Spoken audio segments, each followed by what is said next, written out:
Hello and welcome. We are having a special panel reaction tonight to Dr. Hamp had a discussion with Dr. Solberg. He's actually had two in the past few months. We're going to be reviewing a portion of his first discussion. And so we have an amazing panel tonight. We are expecting several good brothers to join us for commentary and reaction. And we're excited to be doing this. And so without further ado, I want to introduce our special guest tonight. This is Dr. Douglas Hamp.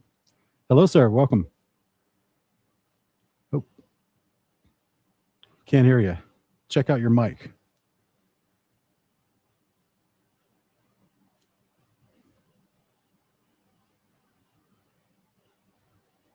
Can you hear me now? There you are. Welcome. Okay, good. There we go. Hey, I'm glad to be here. Yeah. Oh, awesome. Yeah. Glad to have you, sir. And so we're going to be looking at your first discussion you had with Dr. Solberg. And I pulled out about 18 minutes of a kind of a meaty little segment there of where you guys are going back and forth on some big topics. So it'll give us a lot to discuss. So I'm happy to have you on. And in addition, we have our brother, Matthew Jansen, is going to be joining us tonight for commentary. Hey, shalom, Brother Sean. And it's good to meet you, Dr. Hamp. I enjoyed listening to you and Rob go over the dietary laws on the second video. The first one I haven't had a chance to watch, but I look forward to it. I appreciate you laboring the kingdom, brother. Thank you. All right. And we also have Nedrick from Nazarene Remnant, also called Oblias. So welcome, brother. Shalom, shalom. God bless. Good to be here. Nice to meet you. You too. And last but definitely not least is our brother Will from Milwaukee. Yes, that is Milwaukee Power Tools. Shout out. Yes, hey, shalom. Save the best for last, Sean. Hey, what's up, Dr. Ham? Good to see you again, brother. You too, Will. Yeah. All right. And so all of us, I thought this would be a good panel. All of us have spent many years studying God's word, specifically God's instructions for wisdom called the Torah. And that was kind of the underpinning of this discussion that Dr. Hamp had with Dr. Solberg. And they went into some places that were different than my initial discussion with Dr. Solberg. So I was happy to see it, and so I think there's a lot to discuss and review. Does anyone have any commentary or questions before we get started? Yeah, I actually have one real quick. Dr. Ham, can you tell us, how did this get started? Like, who initiated who? Was it on common ground? What were some of the, because I know Brother Matthew here, he also had a conversation with Solberg, but there were also some guidelines, I'll say. Say guidelines kind of previously. So yeah, what started that? Well, when Solberg had his list that he was putting together about looking, trying to figure out where Messianic Hebrew roots kind of people are, and that went down, like a lead balloon. And so I just reached out to him because I had a feeling he wasn't trying to do anything terrible. I thought, let's just talk, let's not have a debate. Let's just see if we can have a conversation and see where we go. And I've done lots of debates in my life, and I find that there's rarely a winner because each side gets more entrenched, and we simply, we hear what we want to hear. And I thought, I just want to hear this guy. And I don't think he's a bad guy. I actually met him in the Denver airport. He was flying back, and I was flying out to Nashville to go do a thing with Blurry Creatures this back in May. And, seems like a nice guy. Obviously, we see things differently, but, everyone on this panel sees things differently, right? And I think this is where we have to be very careful that we don't demonize somebody that doesn't see the Bible the same way that we do, right? And yeah, so I thought, well, okay, we had a lot of fun on our first one. Let's do it again. And I really wanted to get into food, but we kept going back to identity. And, that's just how the conversation kind of has to go, I think, because that answers so much. If you can figure out your identity, then these other things take care of themselves. You don't have to even convince people, to eat hot dogs on the 4th of July if you're an American, right? It's just like, well, that's just who I am. And I think when people begin to understand that we are now part of Israel, that we've been grafted in, it makes all the difference. Yeah. Amen. Okay. All right, guys. Well, I have pulled out this clip here, and it's right as Dr. Hamp, you'd already spent a few minutes discussing your understanding of the marriage covenant, and Rob offered a little pushback on that, but you hadn't really gotten into it yet. So this is where you guys start diverging after a brief Sabbath discussion. You start diverging into Acts 10 discussion, and then furthering into covenant talk. So I'll put this up He here. was very much living within the spirit of the Sabbath. He says, hey, Sabbath wasn't, you're not made for it. It was made for you, right? And yet the Pharisees had put all these little restrictions and rules and extra things all around it, and people could barely move, right? And it was taking all the fun out of it. Yeah, they built the fence around the Torah, they called it. Yeah, exactly. Until, your fence is like 1 foot by 1 foot, and you're just standing there like, I can barely move, right? Well, pretty soon they're almost worshiping the fence, Yeah. rather than were. God. Yeah. Yeah. Yeah. I mean, and there were so many examples of this, of where, God had to kind of shake up the disciples. One of my favorite is in Acts 10, where, of course, Peter has the dream. The sheet comes down with all the unclean animals, and he says, right, Peter, kill and eat. And he says, no, Lord, I can't do that. Right. And so then he wakes up, there's a knock at the door. There's 3 dudes. Okay. So the sheet came down 3 times. There's 3 guys. And so he's thinking about this. What does this thing mean? The Spirit tells him, go with them. He goes to Cornelius's house. He's kind of blown away. He's like, what in the world's going on? Now, Cornelius is a Gentile. As a good Jewish man would not hang out with a Gentile. This is, and also you had both clean and unclean animals in that sheet. And so the clean animals touching the unclean animals would have made them unclean. Yeah. And so now Peter's thinking, Okay, so I want to jump in real quick right there, because Dr. Hamp, is that you're going real quickly over the Acts 10 scenario. All right. So I know you're not doing like a breakdown. right. Yeah. But that is what the understanding was in first century Judea from the rabbis and the Pharisees, that, if this is a clean animal mixed with an unclean, it makes it impure. Right. But do any of you find that actually in the Torah? No, I mean, it's not in the Torah at all. And that's why God had to shake Peter up, is that it's not in the Torah. Or had it been the Torah, that'd be a totally different conversation. But there was this massive bias. We can call it, this is just racism, basically. There's not even a better word for it, I don't think. This is racism, where Abrahamism. And the first century Jews think that non-Jews are untouchables, and we can't really touch them or talk with them because we'll get their cooties. And so God's like, hey, Peter, I got a message for you, because I need you to go and talk to some of those unclean people. And that's why, it came down 3 times. There were 3 guys, etc. Do you guys think that the Pharisaic interpretation of that came from Leviticus 11 or Leviticus 22, talking about if something unclean, that's a dead carcass, touches a vessel or something else, or someone touches an unclean dead carcass, then they'll become unclean themselves? It looks like when you read Leviticus 11 that something that is clean or something that is food can become contaminated by something unclean. And I think this is why we get the 2 words common or unclean in Acts 10, 12 through 16. Koinos is common, which is a word that, can be translated like community, fellowship, koinonia is related to in Greek, versus akathartos, which is unclean. But something I pointed out recently to somebody, and I saw years ago, was that I understand that the interpretation of the vision referred to people, Acts 10:28. Peter's very explicit on the interpretation. But when you look at the vision, the voice from heaven never told Peter to eat anything unclean. But it's conditioned in somebody's mind that that's what the voice said. But the voice just said, rise, Peter, kill and eat. And we forget there were clean and unclean animals in the sheet. Peter saw the clean animals to be common because they were next to the unclean animals. Exactly what Dr. Hamp said, quickly there in talking to Solberg. I don't know if he picked it up. But that's why the voice responds when Peter says, I've not eaten anything common or unclean, several years after Yeshua has went to heaven. The voice says, what God has made clean, don't call common.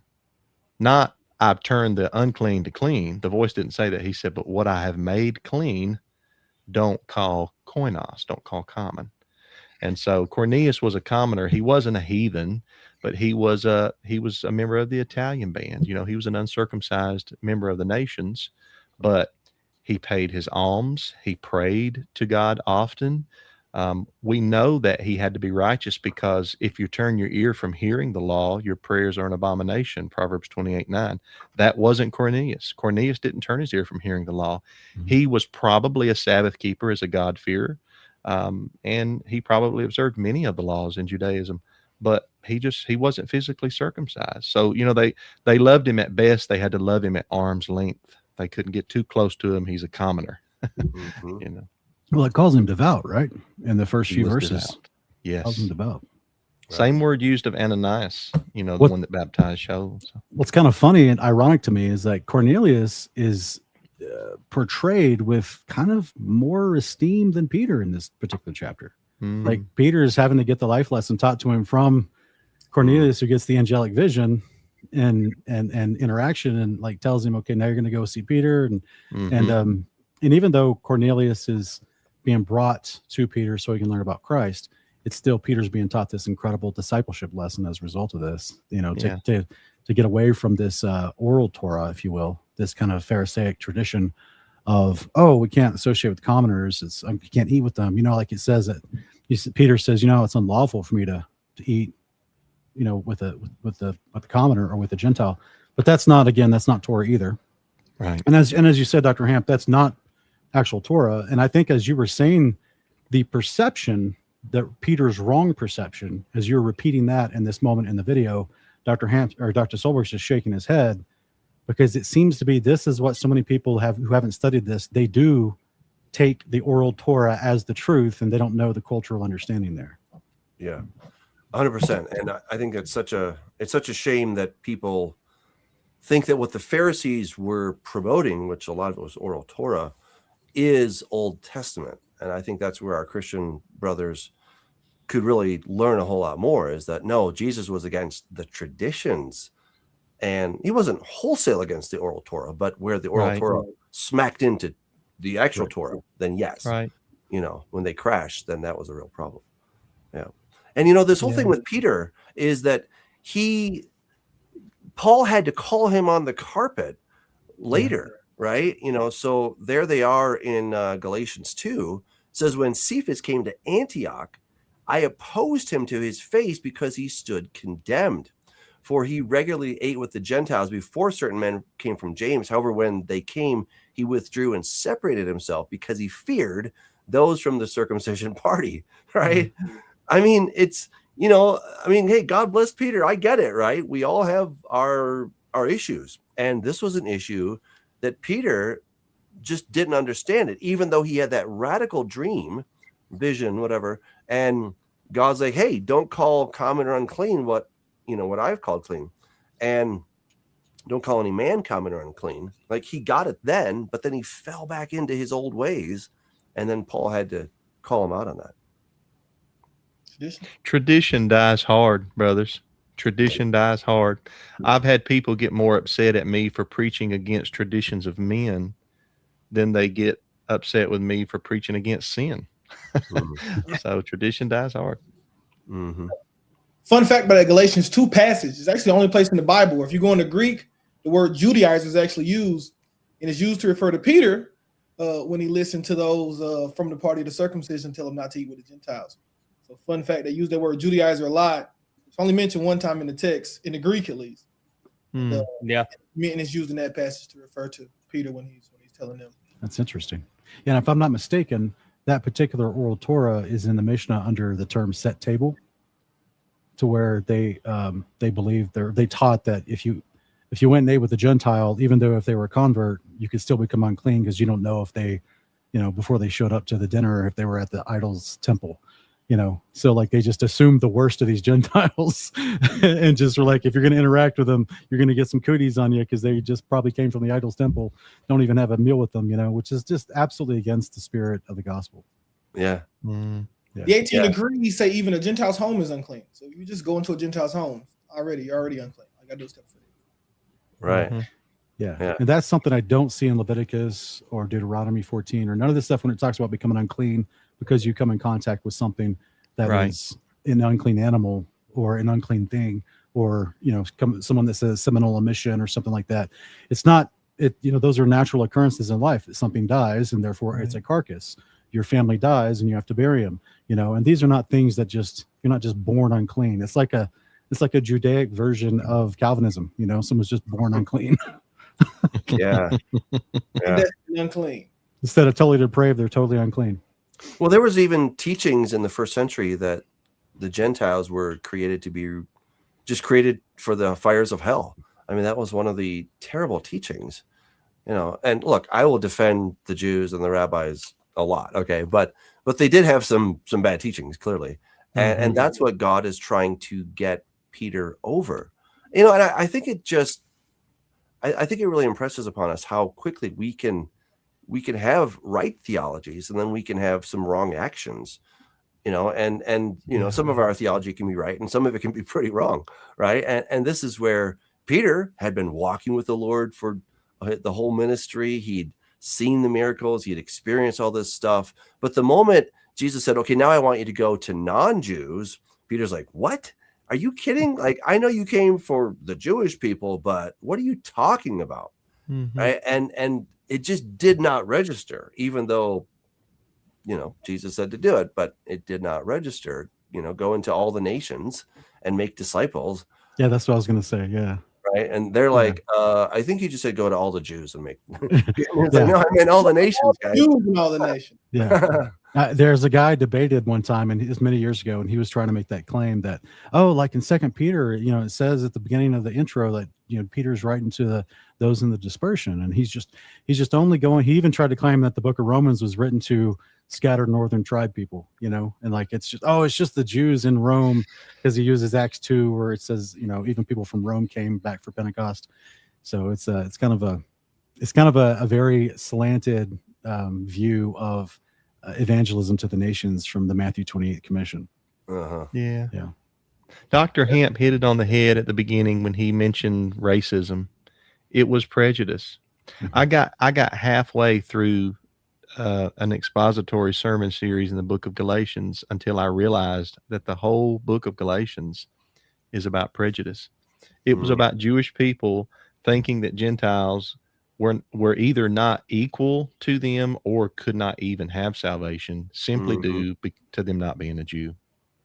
And, we try to make it, and I understand there is some things about the law in the book of Galatians, but Galatians 3:28 is the hub of the book, that in Christ we are one or equal, and there is neither male nor female, slave nor free, Jew nor Greek, salvifically. Obviously there's still men and women, but salvifically we're one in Christ. And that's if we belong to Christ, then we are Abraham's seed and heirs according to the promise, which goes back to what the brother said. We're grafted into the tree, not a separate tree, but grafted into the natural tree. So and like I'm glad you said that, Matthew, because as I've re-examined Paul's writings, I've realized that the book of Romans, Galatians, Ephesians, it's Paul trying to explain how basically the two sticks are coming back together. How you can have Jews, which again, with this whole idea that Peter's given us, that Jews can't hang out with non-Jews. And, this was like a mind bender back then. What do you mean Gentiles can come into covenant relationship with the God of Abraham, Isaac, and Jacob without becoming a Jew? How in the world is that possible? I mean, we just take it for granted. But back then, this was mind-blowing. And so Paul is just giving all these different examples, and he's showing from the Torah, from the prophets, he's showing every which way how this was the fulfillment of prophecy, how this is the house of Israel and the house of Judah coming back together. And I am convinced that because we have, by and large, forgotten about this distinction between the house of Israel and the house of Judah, we don't get it. And I was trying to explain that in the little discussion I had with Solberg, is that, I remember reading about the division of the kingdom. I mean, I knew that historically, but theologically, I had no idea what that meant. I really didn't. I knew it happened. I'm like, okay, that happened. So what? Right? Like, that's too bad. That's a real bummer. But if you'd ask me, okay, what is the theological significance of that? I'd be like, I don't know. And how is God going to bring them back together? What? Like, I would have just been like, I don't know what you're talking about. But once I finally saw it, I remember it was years ago, I was riding my bike back and forth to work, and I was listening to the book of Ezekiel, and I kept hearing House of Judah. I'm like, okay, that's the Jews. And the House of Israel. I'm like, wait, is that the Jews? And I'm like, this is strange. Like, who? Okay, but what do you mean you're going to bring the House of Israel back together? Because I thought the Jews or Israel and Israel are the Jews. So what do you mean that you're going to bring them back together? And that's where I think the church has, by and large, missed it, is that because they have not maintained the distinction between these two, they can't see the need for the fix, right? They don't see the problem. And only when you understand the problem can you understand the solution. But Paul has been giving the solution, and most Christians, the average Christian and average pastor out there, doesn't have any clue about the problem. They don't understand how these two were disconnected, and the prophecy was to bring them back together. That's what is missing in much of our theology. I think you really hit the nail on the head with that. I think too, a lot of people don't even know what a Jew is. Like, I hear so much that, like, in the Torah, I know you guys probably have too, where like the law was given to the Jews, like in Exodus. It's like, no, that's not what a Jew is. And you try to talk to them, it's like, well, a Jew is then from the tribe of Judah. That's someone. I'm like, okay, well then what about Paul? Paul's a Jew, but he's not from Judah. So how do you explain that? And Dr. Hamp, you explaining the 10 tribe kingdom, the northern, and then you had the southern, the 2 tribe, and that's even called, the 10 tribe is the disobedient kingdom. And they are, in Amos 9, it talks about they are dispersed among the nations. They're sifted as one sifts the bread. But then in Zechariah chapter 8, verse 23 or 26, where it's like the 10 people from the nations will grab the corner of a Jew and say, we see that coming together. How you mentioned even earlier, the 2 sticks coming together. It's all parallel. Yeah. So when you understand that we are Israel, we are that long lost, and we're going, we're grabbing the corner of the Jew, right? Like even Psalms 119, they have that light. We follow that light, like one of my favorite movies, David, right? Follow the light, that whole song, right? They have this. So follow it. Right. But when you don't understand who the Jews are, who Israel is, it gets confusing. I've tried to talk to Christian pastors about this, and it keeps going back to, but I'm a Gentile. I'm like, right, but we're grafted in, brother. We're grafted in. Yeah. But you're putting me back under the law. I have to go sacrifice animals in my backyard. Yeah. It's a struggle, but yeah, it is. And I keep searching for words to how can I explain this to people? I'm trying every which way to explain it. And I even got Solberg. I mean, he, of his own free will, he admitted that we are part of the Commonwealth of Israel. And I'm like, yes. He's like, but that I don't have to keep the law of Moses. I'm like, oh my goodness, dude. And this is where we just keep dancing around this thing endlessly. And, I mean, if I could find some magic bullet to get this into their heads, I don't know. I wish I could show them. I'm like, guys, the law of Moses is God's law. First of all, it's pretty good. Okay. It wasn't bad. And now that I'm part of Israel, guess what?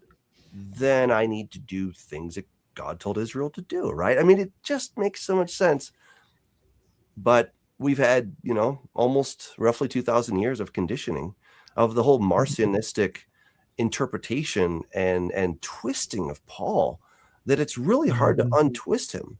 It's hard to just read Paul without those Marcionistic glasses, because it doesn't sound right. It's not what they've heard in church.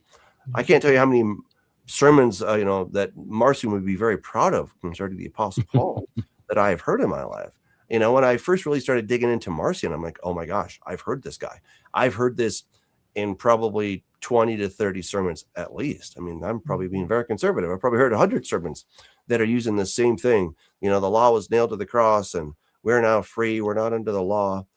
And until we can, help our brothers to have that paradigm shift, we're going to keep circling around this same discussion. Have you guys have all heard that song, like My Father's House? It's a big house with lots of room and you know, everything like that. Yeah. You know, if you guys were to come to my house, you know, like I have rules. Respectfully, my wife keeps my house super clean. When you come in, please take your shoes off, and we're gonna pray before we eat. Right? There's rules, and I expect if you guys come into my house, you know, to follow. And I think the same way that God has called us, or we become adopted children, well, you know, there's rules to my Father's house, you know, that we should keep. You know, Revelation 22:14. Yeah, amen. To get into the city and eat the tree of life, you got to keep the commandments. Mm-hmm. Yeah. Now, what's so ironic about this is if you did ask the pastor, okay, pastor, you say you're using this terminology that we're going to put back under law. If I suggest that we should take the Old Testament seriously and apply what applies to us, then are you saying that now it's okay for me to go and cheat someone, or it's okay for me to go and take your wife as mine now? Is that the idea? Like what level of lawlessness are you okay with here? You know, because if we're just talking Sabbath, dietary, and festivals, that's a discussion we can have, but we can't just throw them all into this blanket term like we're not under the law anymore, because then what you're saying, you're not under instruction by God anymore. What are you talking about? It just gets semantics at some point, you know, and it kind of breaks down in the conversation. So what I thought was interesting is you mentioned the sheet with the Peter's response to the sheet that's coming down in Acts 10 was that there was it doesn't specify which animals are on there, just saying that there's four-footed animals, creeping things, and the birds of the air. And Peter's response is, I've never eaten anything common or unclean, right? Mm-hmm. So it's assumed, and I think I like Matthew's interpretation there, where there were both clean and unclean animals on the sheet, and according to the oral Torah, that made the unclean animals, by their man-made tradition, made the unclean animal or the clean animals unclean also, in a sense. And so, and that was part of the metaphor for the new converts, right? To not view them as unclean. And I think it's fascinating because, like, when I go back and I'm looking through the law and I'm like, well, wait a minute. Didn't at Paul's trial, didn't they accuse him of defiling the temple? Why did you guys remember why they accused him of defiling the temple? They thought he had brought a Greek in there, right? In Acts 21. Remember? Are we to assume that the 4 men's vows he went to pay for were converts who were Greeks? That's just the deduction I put together. But then I think to myself, okay, because the text in Acts 21 through 24 doesn't explicitly say the 4 men that he took were all Greeks, but then that's the claim made of him, right? And they arrested him at the temple. And then I also think, but wait a minute, they didn't arrest Jesus in his triumphal entry after he just gets off the donkey, an unclean animal, and then ministers in the temple. Like, why didn't he defile the temple, right? So it's kind of like this weird. It almost reminds me of like how corrupt cops today will use the law against you. They will enforce what they didn't want to enforce, right? And and it's like the oral Torah was their burden that no one could bear, right? If they didn't like you, they can enforce it on you. You know? Interesting stuff, but we'll get back to it. Yeah, very good. Yeah, well, he was thinking just like an average Jew back then, is that we can't hang out with those dirty, unclean Gentiles because they're nasty, right? And so then by verse 28, he's like, oh, I get it. God has shown me not to call any man common or unclean, right? But then, you know, you'd think, okay, he got the message, right? Great. But then later, when he's in Antioch, Paul has to call him on the carpet because Peter was being the hypocrite. When there were no Jews around, he would hang out with the Gentile Christians. But then when the Jews came from Jerusalem, he suddenly was like, I don't know you guys. And Paul calls him out for his hypocrisy, right? Yep. I mean, it's so funny. There's so many things like that where. Well, Peter for me is huge because he reminds me of myself sometimes. Like, how many times do you have to teach me this, Lord? You know, and then again, he'll do the same thing later on. Right. I think what we have though is in that time period, which I think is so fascinating, is you have this liminal state between the old and the new covenants. And you have Jews who have been not just for their lives, but their parents and their grandparents going back 15 centuries at least to the giving of the law had lived that way. So it's certainly going to be hard for them to understand, oh, I guess those food restrictions aren't required of everybody anymore. of all God's people, of God's covenant people, right? So Yeah. I can understand why Peter would kind of waffle a little bit, go back and forth, just the same way he denied Jesus 3 times, right? Yeah. And so Do you think we it was see that about pattern. food in Acts 10? Do you think that was about food or about people? Well, so here's what's interesting. I think if you look at how the Torah links the two, Mm-hmm.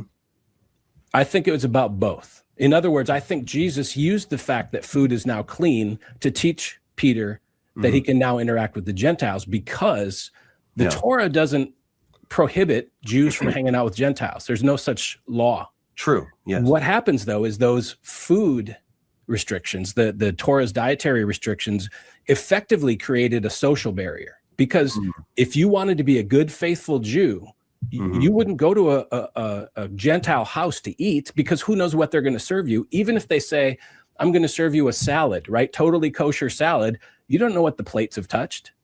And so there's this concern about ritual impurity when you're, like the vision shows, a clean and an unclean thing touch each other, come into contact. And the big thing for me, too, is that Jesus. Okay, what do you guys think about that? So I think he's kind of getting more into Mishnah ruling, right? I for me personally, one of my favorite verses, 1 Corinthians 15:33, bad association spoils good habits, right? A lot of the people of the nations, a lot of Gentiles, they were unfamiliar with the Torah, right? They were unfamiliar with God's law. So, they acted in certain ways. They had different customs that, and a lot of it I feel like would have gone against God's laws. So I feel like it's more of like the safety net of being cautious. But for him to still hold on to this idea that it's literally about food, all throughout the Tanakh, we see so many comparisons of people to animals. We see this with Daniel's vision. A lot of the sources, even from the Talmud and Midrash, reference swine to the Romans and everything like that. There's a lot of comparisons there, but for him to still believe it has something to literally do with the food is just it's very weird to me, because Dr. Hamp, you brought this up. Peter has the vision. He's confused about it. Hangs out with Cornelius. Now I understand the vision. This is what it means. And he explains it. He doesn't say, oh, and we're also allowed to eat whatever we want, clean or unclean, if it's touching, whatever. He says, now I know what it means. He explains the vision. What is still over? What scales are still over Solberg's eyes? And I mean that respectfully. It's just Peter, very. I don't get it. Peter repeats himself, right, in the next chapter 11. Yes. Back to the other disciples, re-explaining what happened, and so he has the same conclusion there as well. And they come to that conclusion. Right? That's right. That's right. He doesn't even say his conclusion, but the men of Jerusalem say, "Oh, we get it. God has granted repentance even unto life, even unto the Gentiles." So Right. not only does Peter understand it, the men of Jerusalem understand it, but then yet somehow us in all our wisdom 2,000 years later figure out, no, God, you were talking about food. Solberg makes the point that the dietary regulations separated Israel from the nations, but that's what the entire Torah did. All of the Torah made Israel set apart from the nations. Deuteronomy 4:5-7 says they were to be a light, so that when outsiders looked at them obeying the law, the outsiders would say, wow, you've got a wise, mighty one, and you've got good instruction. We want to be part of your people. And so a lot of them would convert, become part of Israel, and they would abide by the Torah.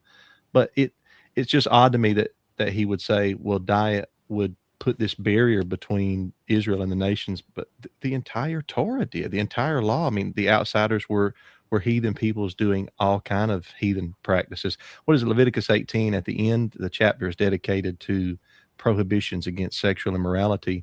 And at the end of Leviticus 18, he says, I've driven, or I'm going to drive out the nations of Canaan because they practice these abominations. So there we have other practices that separated Israel from the nations. Israel were a sexually moral people.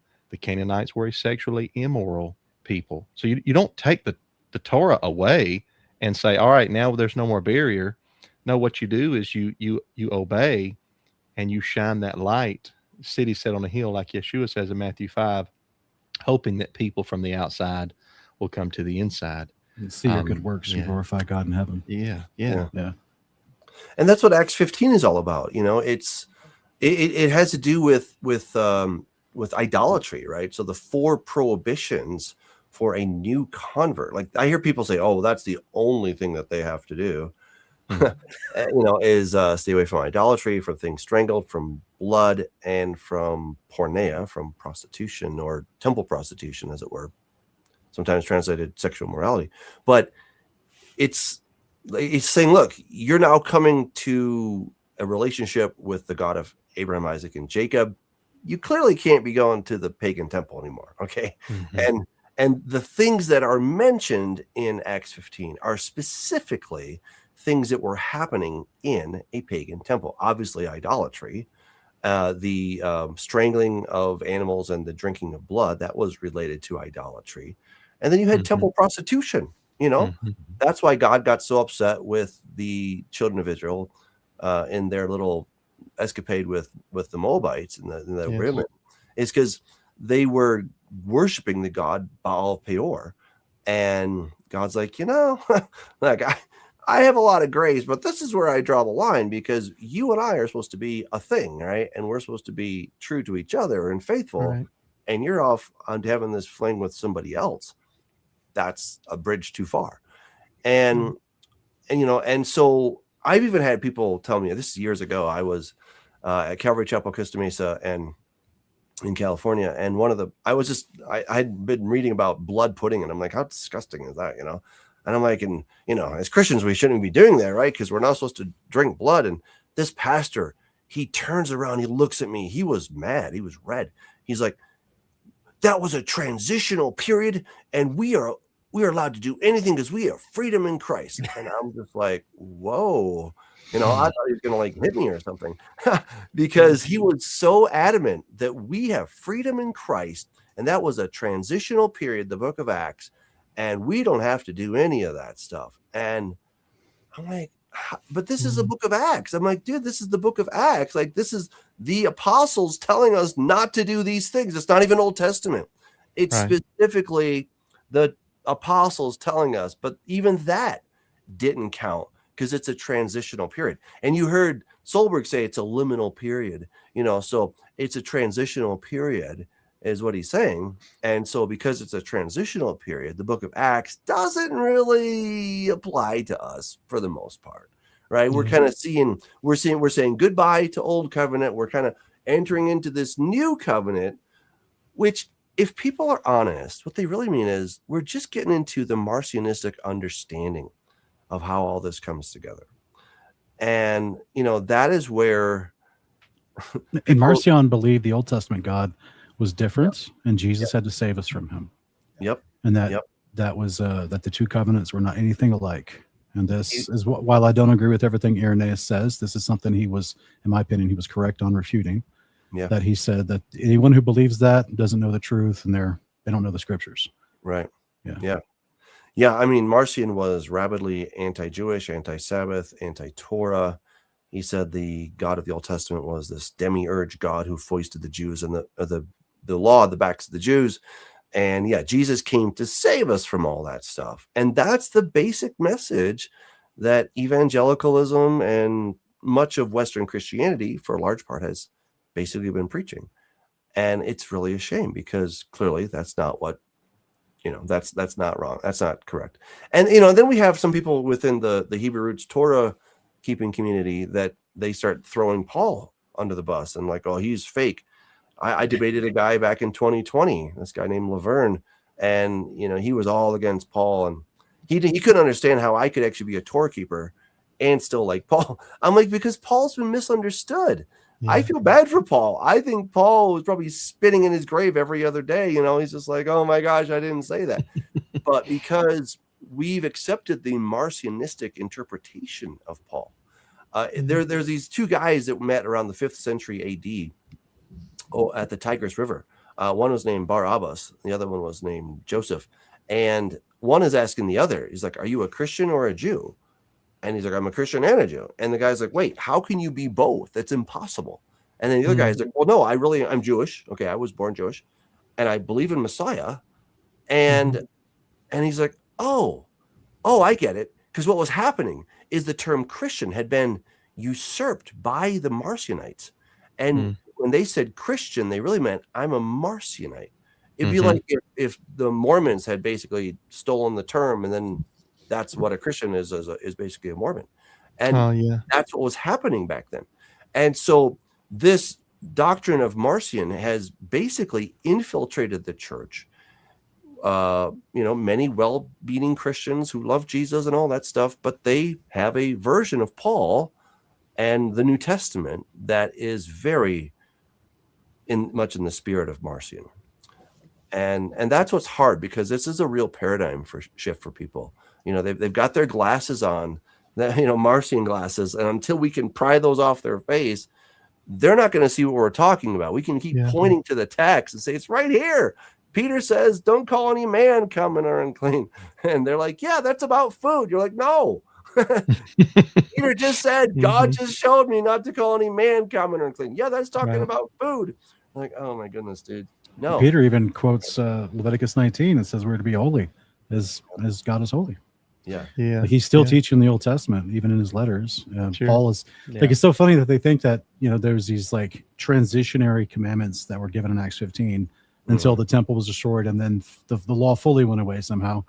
And it just reminds me of like, they don't, because the people usually making those claims aren't very studied in the word. Some are, but many aren't. And I just want to take them right to like 1 Corinthians 9 or Ephesians 4 and show them Paul citing the law from Deuteronomy 24, talking about, don't muzzle the ox while treading the grain, or in Ephesians 4, don't kidnap people. Well, that wasn't part of those first initial 4 in Acts 15.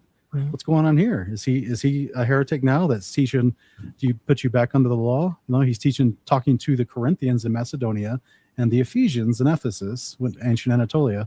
So like he's not talking to the Jews in Judea, and so it's very interesting to see. Usually the deeper you get into these conversations, you realize that the people making these claims and defending these claims are not as studied. And I don't want to try to sound like arrogant by saying that. Sure. That's just been my observation, genuine observation. The first time I had a discussion with Dr. Solberg, that came up very quickly.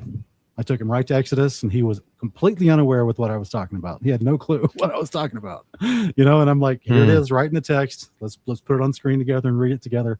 And I, I'm not trying to make fun of him or belittle him, but again, it just falls right into my observation of, I think when I went to Bible school, granted it's not seminary, but when I went to Bible school, I was taught a specific interpretation of the Bible.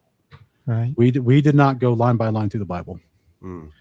And I think a lot of pastors are trained up in that same bad practice. They're not actually reading the book to understand it. They're reading enough of it just to get to their next sermon. I was in Calvary Chapel for many years, and what I love about Calvary Chapel is they, by and large, teach verse by verse. I mean, it's really great. But even so, if you still have your glasses on, then you're going to read the same text, and you're going to say, "Oh, that's nice, right? That's for the Jews." And that's what I did. Like, I'm totally guilty of that. I was reading the entire Bible. I loved the entire Bible, but I had my glasses on, and so I would come to various passages, and I'm like, well, I was like, well, that's really interesting. That's for the Jews, and that's why I couldn't understand about the 2 houses for so long, because I had those glasses on, and only when I got a crack in one of them, I was like, wait, I'm gonna take these things off, and I'm like, oh boy, I'm in trouble, right? Because you start seeing all this other stuff, and the cool thing is that it's encouraging, because you can finally put your Bible puzzle together and not have extra pieces lying around. For me, that was always a problem. I had all these extra pieces that just didn't fit in the puzzle. And I was like, well, maybe one day I'll figure those out. But once I let go of pre-trib rapture, I let go of dispensationalism, I realized that I am now I'm not replacing, but I'm part of Israel. And, so some years ago, a couple of guys and me, we wrote a book called Commonwealth Theology Essentials.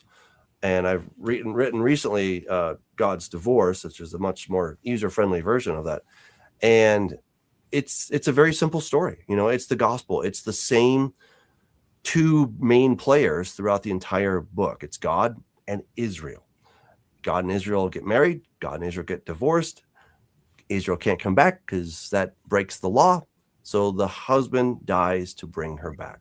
What a gorgeous story. It's not God starting over. I finally got rid of that law stuff, and now I can turn my attention to the church. That's the scenario that I heard growing up. I heard it when I was teaching at Calvary Chapel. I heard it all the time. And it was really hard for me to leave that paradigm, to leave that understanding. I felt like I was going to go to hell. I felt like I was betraying God. I felt like I was putting myself under the law, or I was doing something that was cheating, you know, and it little by little, I kept just kind of testing the branch. I'm like, is this thing going to break on me? You know? And I'm like, okay, I think I'll get a little further out on this limb and see where it goes. And I discovered, oh my goodness, this isn't a branch. This is a floor. And this whole new foundation came into view. And once I could fully embrace it, man, the whole Bible came alive in ways I had not expected. But I remember just tiptoeing around the book of Ephesians, you know, and I'm like, wait, you Gentiles, you once were Gentiles, but you're not anymore. Now you're part of the Commonwealth of Israel. I was like, does that say what I think it says? Because that's what I'm reading, and I'm looking at the Greek. I'm trying to double check this and thinking maybe I'm just nuts. But no, there it was, and it revolutionized my entire understanding of Bible. Of course, that's when I became an utter heretic by most people's standards. I'm going straight to hell, you know. So, Well, go ahead, Will. I was just going to say real quick, because Dr. Hamp, you brought up like Acts 15 of those 4 laws, and so many people only focus, you know, like on those 4 laws. And, you know, it's Sean, kind of like what you mentioned earlier, everything else we can apparently do as long as we don't do those 4 laws. And it's so weird. Like, I remember for before I got into the plumbers union, I had to take some tests, have an interview, but then I got in, right? I did my 4 laws. I got in now, but I'm still not a plumber. And I remember even as a first year, I was talking with the guy and he was like, hey, dude, we're plumbers. And I remember there was an old school guy. You're not plumbers. You don't know how to do this and that. And it took 5 years of going, you know, we went to work, but we had class. We had to go to the class. I was able to get in because I followed those 4 laws. But then we learned how to do so many other things: underground, sprinkler fitting, welding, brazing. We were tested in everything, because when you keep reading, once you do those 4 laws, you got in. And then what was read to you? The law of Moses. Yeah. All these things were so important for me as a plumber, as a commercial industrial plumber, to learn how to do everything. Like, that's what made me a plumber. And then once you became a full plumber, that was the end of all your training. You didn't have to, you left it all aside and you forgot it all. Is that right? yeah. Apparently, I don't need to know code anymore. I can do whatever I want. You know, just hurry up, do the plumbing, throw the drywall up. The inspector will never see it.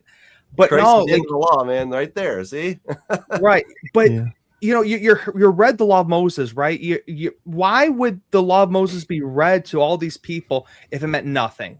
Right? I had to go through all these classes because it meant something for me. For me to be called a plumber, I had to know all these things. And I think, shouldn't the same mindset be for us to be called not a Jew, but for us to be called a Christian, a Christ-like one, Yeshua-like one?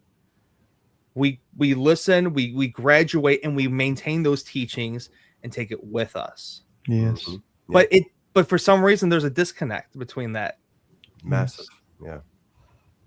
I had some Calvary Chapel guys in my living room. I did some work for them years back, and I asked them what the new covenant was, and one of them said, well, it's Jesus, and the other one said, well, it's Matthew to Revelation.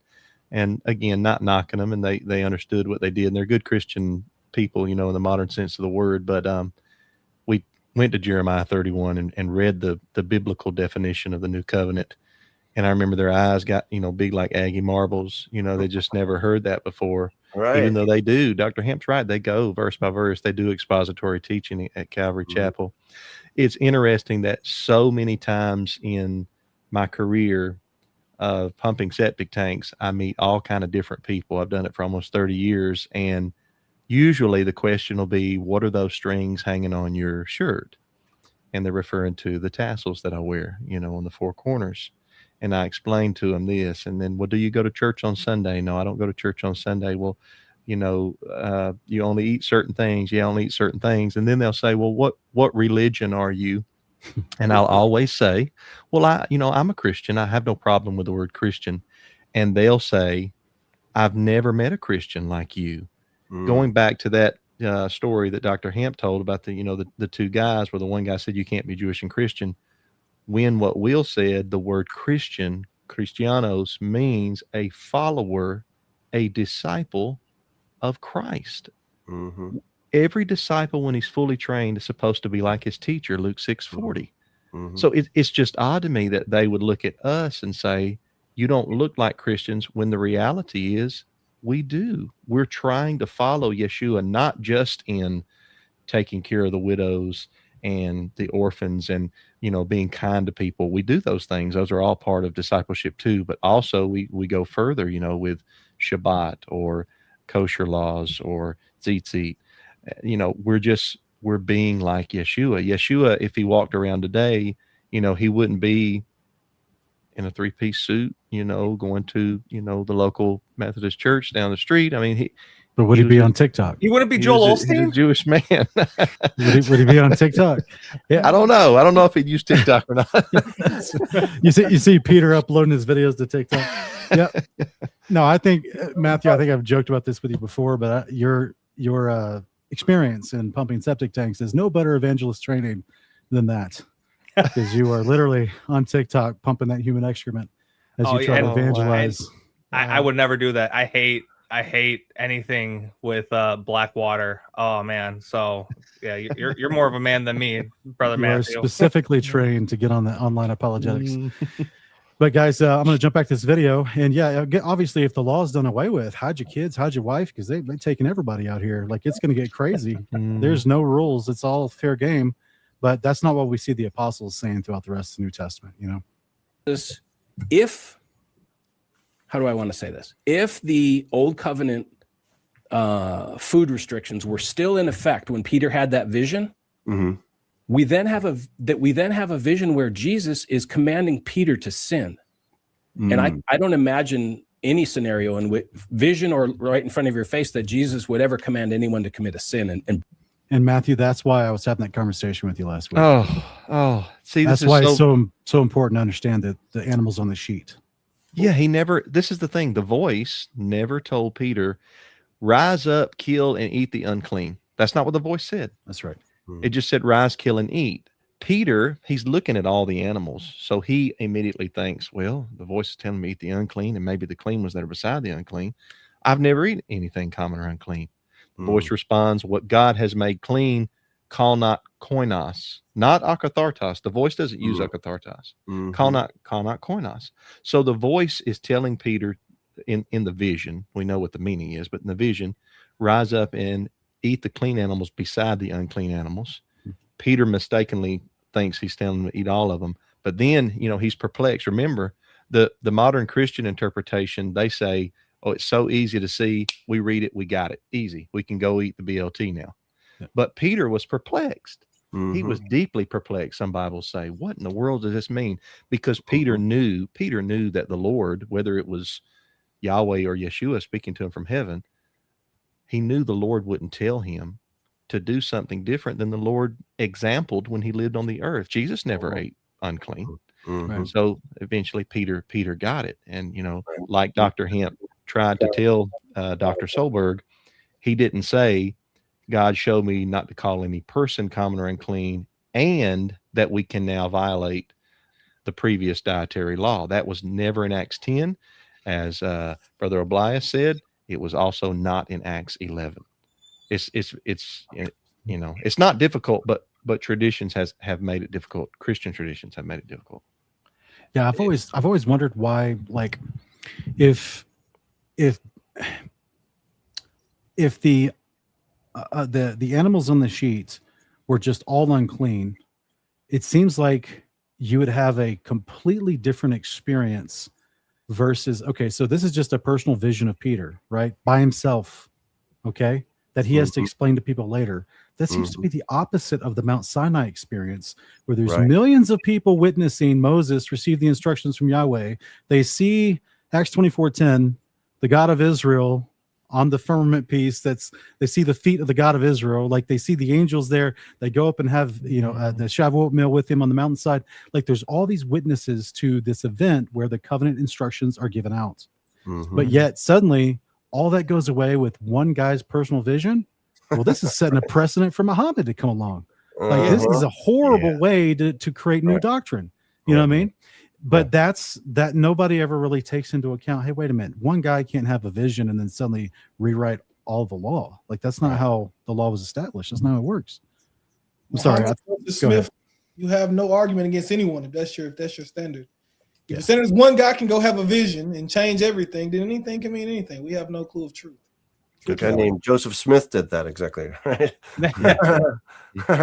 Hey, I wanted to ask you guys real quick too, because I've heard this example where God would be causing Peter to sin and everything like that. I would always ask people, and I would never get an answer from it. But did God then sin when he told Abraham to offer Isaac? I mean that's more of like the whole human sacrifice ideal, and obviously the eating isn't on that same level, but I've never gotten an answer from that, because if anything, that would make it's almost more of a worse situation, if we're going to kind of like look at it from the same lens point, but then no, God didn't sin. I'm like, well, okay, well then how do we equivocate this? How do we make all this, in harmony? And I've never gotten an answer, but that's one question I will always ask people when I hear that. I'm going to stay out of this for a minute because people may not agree with my answer, but I want to hear from everybody else first. My understanding is, and it's definitely something you get asked as a pastor, by people. Well, what about when God says kill your only begotten son? My understanding is that because human sacrifice was prevalent during the time of Abraham, that it wouldn't have been a shocker for the God that Abraham served to say something like that to Abraham, even though he had no intention of Abraham ever doing it. So for God to say that to Abraham was not saying this is something that I require, permit, or desire, but it was very prevalent in the nations of the world at that time. So I'll test Abraham to see his loyalty towards me, knowing that good and well, when he lifts his hand, I, through my angel, am going to grab his hand and stop him from doing it. And I think Abraham recognized this by telling Isaac, God has or will provide a ram for himself. And that's exactly what happened. Yahweh Yireh, Yahweh will see to it. He will provide. They saw the ram in the thicket. The ram was offered up as a burnt offering. That's my understanding of the text. Before I understood Acts 10 more deeply, that was my first go-to wheel. I would tell people, well, why did God tell Abram to offer up his son? I think two different things are going on, but it's definitely a question to ask and to ponder on and answer. So I want to hear what Sean says now. I'll wait for everyone else to go. Okay. I concur with Mr. Matthew. I think I want to hear Sean too at this point. Well, I think as far as the motivation of Abraham, I do agree with Matthew. He does announce God will provide a ram. Okay, so it seems like Abraham is already thinking, okay, I know Yahweh better than this. Something's about to happen here, right? Right. Hebrews 11 tells us the mindset of Abraham. He knew that Isaac would just get resurrected and it wouldn't be a permanent thing anyway, right? So because the promise had to come through Isaac, so he knew that he promised Isaac would be the one from whom this promise would happen. And so Isaac, to my understanding, had not had children yet at this point. To my calculations, he's about 30 years old at this point. And he doesn't get married to his like 62. And so there ain't no way, right? He has to be resurrected to have this promise fulfilled. And we're past the Genesis 15 moment. Yahweh already shared the promise and Abraham already believed the promise. And so now in these past 30 years, Abraham has been proven himself to know Yahweh better, to walk with Yahweh, to know his heart and his ways. And now that's from the Protestant canon of 66. We go into the book of Jubilees. If you're Ethiopian, you would have a different Sure, perspective. sure. You'd be raised with a little bit more detail. And you would say in Jubilees that there was 10 different ways, according to chapter 16 and 17, that Abraham was tested by Yahweh to determine his faithfulness. And this is just one of those 10. The death of Sarah was another one as well. But it was basically this concept with offering Isaac was actually proposed by Satan in the same vein that Job, the conflict with Job was proposed by Satan as well.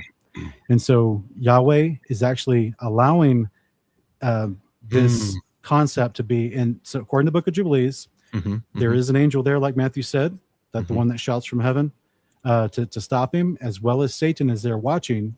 And it says Satan was ashamed that day because it realized that Abraham was faithful to Yahweh and that he was going to go through with it. And because Satan said he'll never go through with it. So it was more of a wager between Satan and God, same way we have with the precedent with Job. This is what Jubilees claims. And that's what even prompted the whole situation. It wasn't Yahweh's idea. I appreciate that understanding, Sean. I don't remember that part, but I've not studied Jubilees like you have. But and I could, I have no problem seeing that could be the understanding of that text. That's very good. Thank you. Yeah, just something to consider, guys. I know it's not accepted by everybody, but it runs alongside the precedent of the Job 1 and 2, right? Where God's not just sitting around desiring to take one of his best servants and destroy his life, right? In the same way, he's not sitting around desiring to give conflicting instruction to Abraham to destroy the seed that he just had. He just waited so long to have birth. You know what I mean? So it was actually a test proposed by the enemy that both men passed. So just something to consider. And for everyone out there listening, if you've never actually researched the manuscript history of Jubilees and all of its ancient Christian historical implications, how the early church used it, how the manuscripts are passed around under different names, it's a big study. And I think that's modern day Christianity doesn't talk about it. So it's kind of a niche study. But I'm not just speaking on my backside. I've done a lot of historical research on it. So, Sure. But other than that, guys, we had we have a few more minutes to go through, and there's just a lot of fun stuff we're about to run into in this conversation. Break the law. Yeah. Although if it wasn't about food, because, Peter himself says, you know how unlawful it is for a Jewish person to associate with or visit anyone from another nation. And what you said is that is not in the Torah. Yeah, that's more of a social law, a taboo. Yeah, it's a social moray, right? Yep. And so here's his conclusion: God has shown me that I shall not call any person common or unclean. Yep. So, from Peter's own interpretation, he's not saying, "Oh, now I know that pork is on the menu." He's saying, "No, God was shaking me up because I was not willing to associate with non-Jewish people." Because I thought they were unclean. And so now he's gotten the message. Right. Well, so how did he come to that conclusion is an interesting question. Well, I mean, I would submit that Jesus said, first of all, the vision was about food. There were no Gentiles in the vision. It was all food. And we know it was about eating food because Jesus said, Peter, kill and eat. So we know the subject matter of the vision was food. And here's how I would understand that vision with what Peter later concluded, right? He gets up, he leaves Joppa and goes to the Cornelius's house. He said, wait a second, if all food is clean and Jesus said not to call any food unclean, that means I can now associate with Gentiles.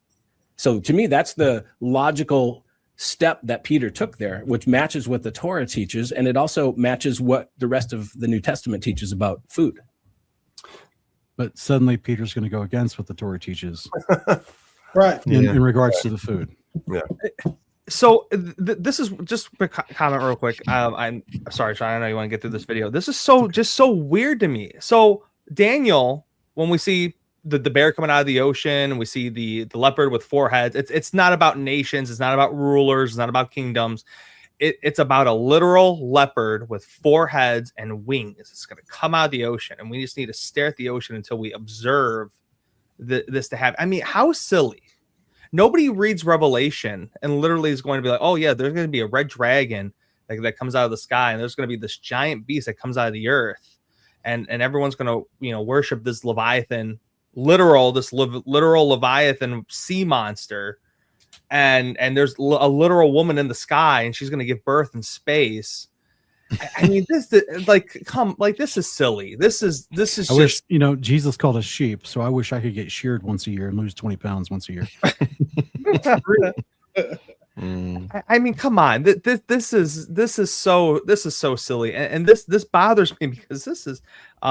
So I actually didn't know that Solberg does he have a PhD? Just got it. He just got it. Okay. Because I'm so used to Professor Solberg, and I saw the PhD. I'm like, he's got a doctorate, but he's got a doctorate. If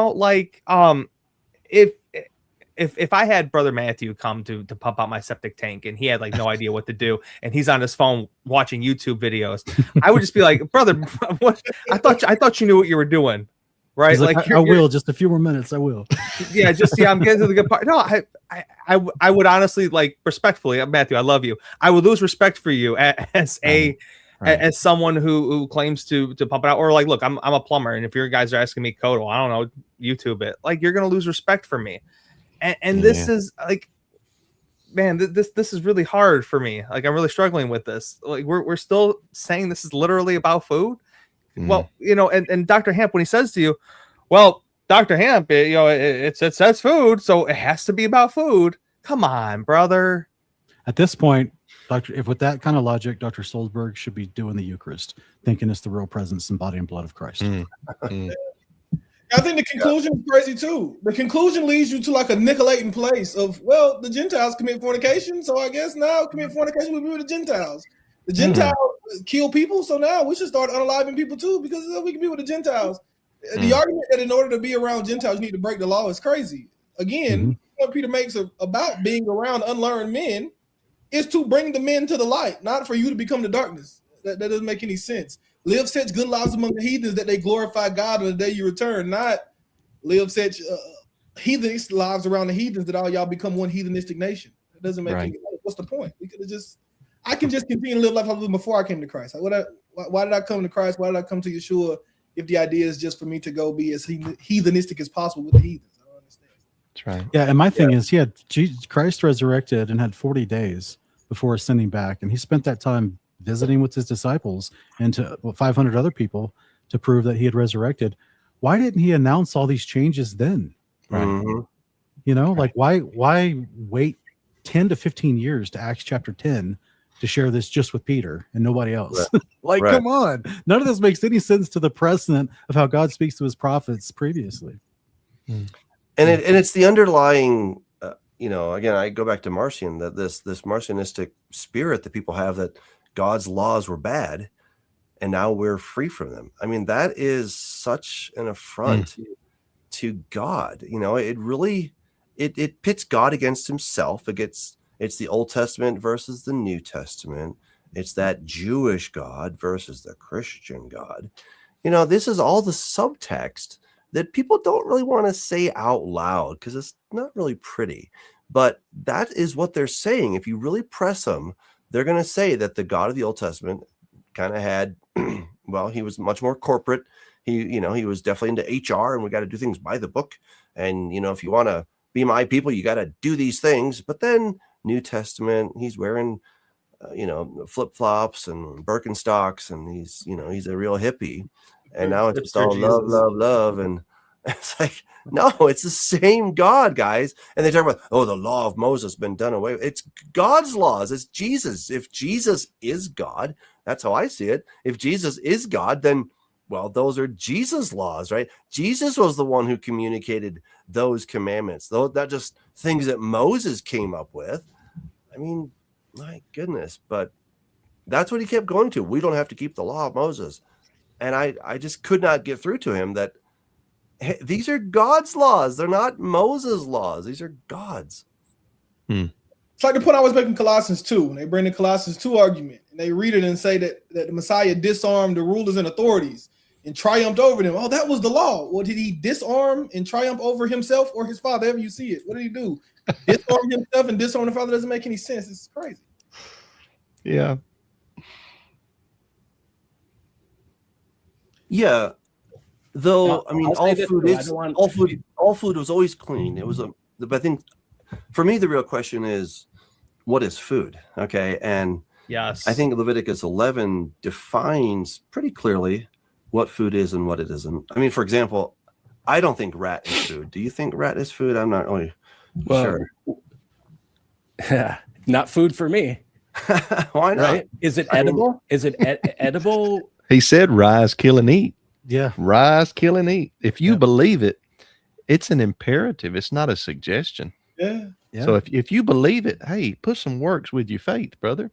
Don't say, well, it's not food for me. Well, he said, rise, kill, and eat. Almost every live I give you the example of, if I invited to my house and I said, man, you can go in my kitchen, you go in my house, you grill whatever you want, brother. The grill's fired up out back, have a good time. I would not expect to come home and you've grilled my cat. Right? It That's just doesn't right. make That's sense. right. My cat isn't food, and you understand this. You wouldn't grill my cat like I wouldn't grill your dog.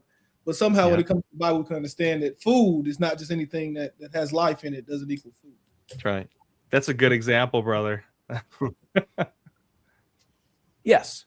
If I was Well, there's dying lots of on things that are edible. a desert island and all there were to eat were rats, and if I don't eat them, I die, I will eat them. They'll be food. They'll supply energy to my body. Yeah. Yeah. Well, a lot of things you can stick in your mouth, right? It doesn't make it food necessarily. Yeah. Right? But we also have mean, situations where Yeah. in the Torah, a food that is naturally clean, we're told if that food touches an unclean vessel, then it's not clean anymore. Right. And But Is that in the Torah? Did you guys hear that? Leviticus 11, there It is a portion of Leviticus 11 If it's a that, dead carcass, right? well, it's talking about like cooking utensils, and it's dealing with the creeping things, like the unclean creeping things there towards the end of Leviticus 11. Is that correct, Dr. so Hamp? we totally believe that. If a mouse gets into my mixing pan, Or maybe I misheard him. and then I put, some steak in there, Right. I'm not going to eat that steak because I'm like, gross. There was a mouse that just touched that thing. I mean, we live by that standard. I didn't have time to, really press him on that. I wish I had, but we all believe that. We all live that way. We're not even, it's not even belief. It's just, we all know that that's nasty, right? Yes. It's Yeah, there's no 3-second rule if a rat falls into your plate. No, a rat's in the mixing bowl and you can see it, but then you put your steak in there by mistake before cooking it. Are you still going to eat that thing? I'm not going to eat it. I'm like, ooh, that's gross. Even Gordon Ramsay would get rid of it. I mean, it's just, but somehow it doesn't apply to us. I think people do not think through these laws as being practical. They think that it's busy work, that God is the teacher who's just giving extra homework assignments because he wants to take your fun away for the weekend. That's how they view God. That's how they view the law. It has nothing practical about it or beneficial. It's just, well, I'm God. I said you got to do it. And that's that. Versus God's like, hey, I've got these great ideas. And trust me, you're going to really like them because they're going to make your life go better. Yeah. Yeah. I mean, that food touches an unclean vessel, then it's not clean anymore. Right. And but what we have in scripture with the clean and the unclean are actual ritual categories. It's not about germs and bacteria. You don't think so? I do. No. I think it totally has to do with. What do you see in scripture that suggests it has to do with food hygiene or nutrition? I definitely think it has to do with it. I don't think God is so random that he's just like, I'm just not going to let you eat certain things because that's just how I am. I just don't think the coolest thing, though. The randomness is the most amazing thing about those food laws in Leviticus 11. They're not random at all. Oh, they're random. I mean, no. What's the logic? Okay, so this is a part that I struggle with. Again, we're not attacking Dr. Solberg. We're attacking the arguments. With that said, and I want to say this as gently as possible, because I've watched Dr. Solberg for like 4 years now, and I've seen the evolution of his rhetoric. And his rhetoric has gotten a lot softer in the past couple of years. Previously, it was pretty harsh against people who claimed that we should do the laws of God. And when I see him going, oh, but the randomness is cool though, right? It just shows how cool God is.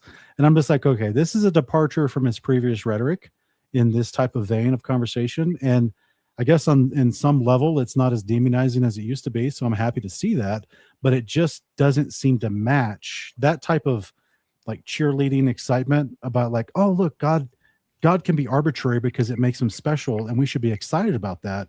That doesn't seem to match the other statements that say these people have departed from the faith. These people are departed from God's law. They're departed from the law of Christ. These people are heretical. Like he called me neck deep in heresy during our discussion.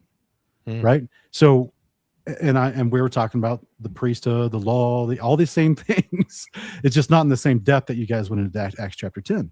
And so I'm sitting there going, okay, well, if that's the rhetoric that I'm hearing now, I guess I'm glad it's kind of lightening up a little bit, but it just doesn't come across as very genuine, because you're like, wait a minute, you're trying to make this light and fun thing out of God being inconsistent. Mm-hmm. And that doesn't sit well with and an capricious average and person. whimsical, and you know, just you do it because I told you to. No, I totally radically disagree with that. Now, I do think that if God said to do it, that's enough reason. Okay, I don't need more reason. However, I don't think that's the reason that God said to do things. Okay, yes, God said it. I believe it. Amen. But why did he say it? Well, that's where I start putting my thinking cap on. That's where I start understanding that these are not just random laws, like the whole thing about Chatnez, that, well, you can't put two fabrics together because God said so. Well, no, you know, and I may not fully understand what wool and linen, why they can't touch. There are theories, and, you know, there are theories. Yeah. So, but, you know, God said don't do it. That's enough of a reason. But, you know, as you begin to understand the science and maybe some of that stuff, you're like, well, could be this is why. And as we begin to understand that how bad pig is for you, of course we don't want to do it. I brought up in the talk, I talked about a guy in Australia that ate a chameleon on a dare, and he died. Well, turns out God said not to eat chameleons, didn't he? Yeah. And yet you might get lucky and not die, but you just might die. And there could be a reason God's like, hey, don't eat those animals because they're not food, man. They're poisonous, right? They're poisonous. That's right. And the thing that never, I'm sorry, go ahead, Bless. Go ahead. I was going to say like Messiah said, right? He said that which one of you, if your son asks for something to eat, you'll give him a serpent, right? How much greater is your Father in heaven? You wouldn't just tell your kids to do random stuff for no good reason, just to waste time and send them on a wild witch hunt. Why would you believe that the guy will do that to us? How much greater of a father is he to us than you are to your own children? Good point. Deuteronomy 6:24, he's given all of his commandments for our good and our prosperity. Every one of them, Father knows best. He's a loving Father. He's not going to tell us to do something that will harm us. And Matthew, with that too. Now, Dr. Hamp, I know you brought up about mixing the fabrics.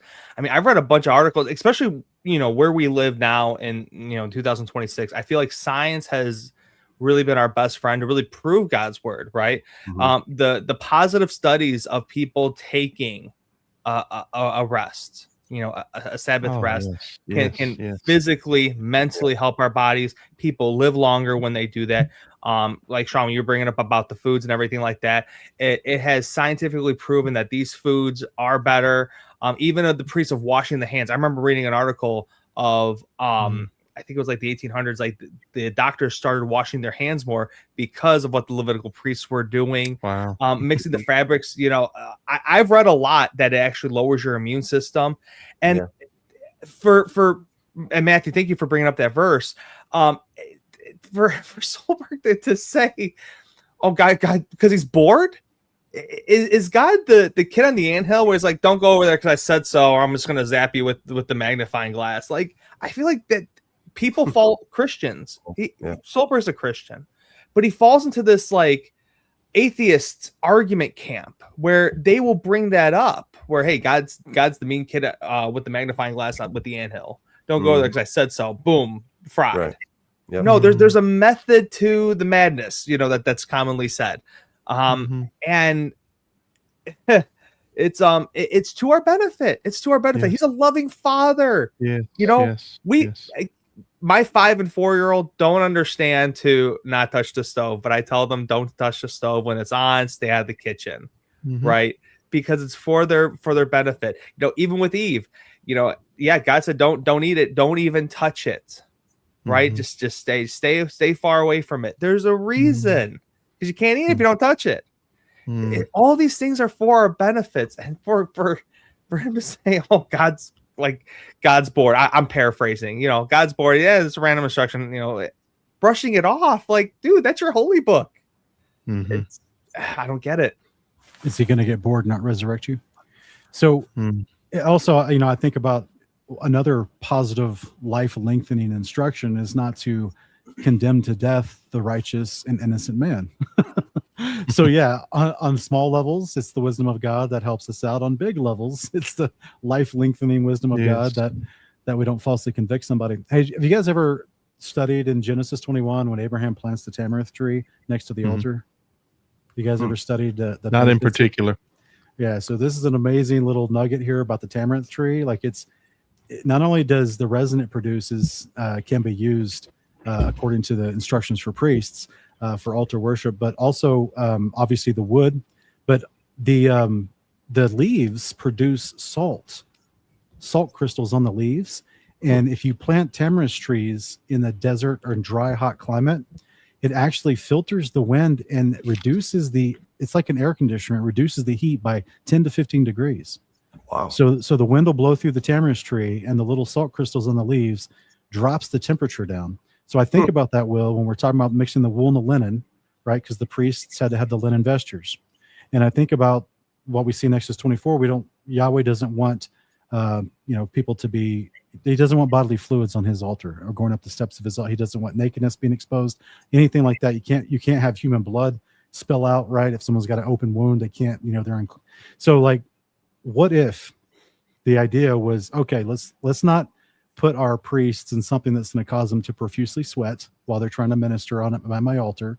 And what if they already knew God's natural nature that could actually help them reduce the likelihood of them sweating, like a tamarisk tree, which is amazing natural air conditioner.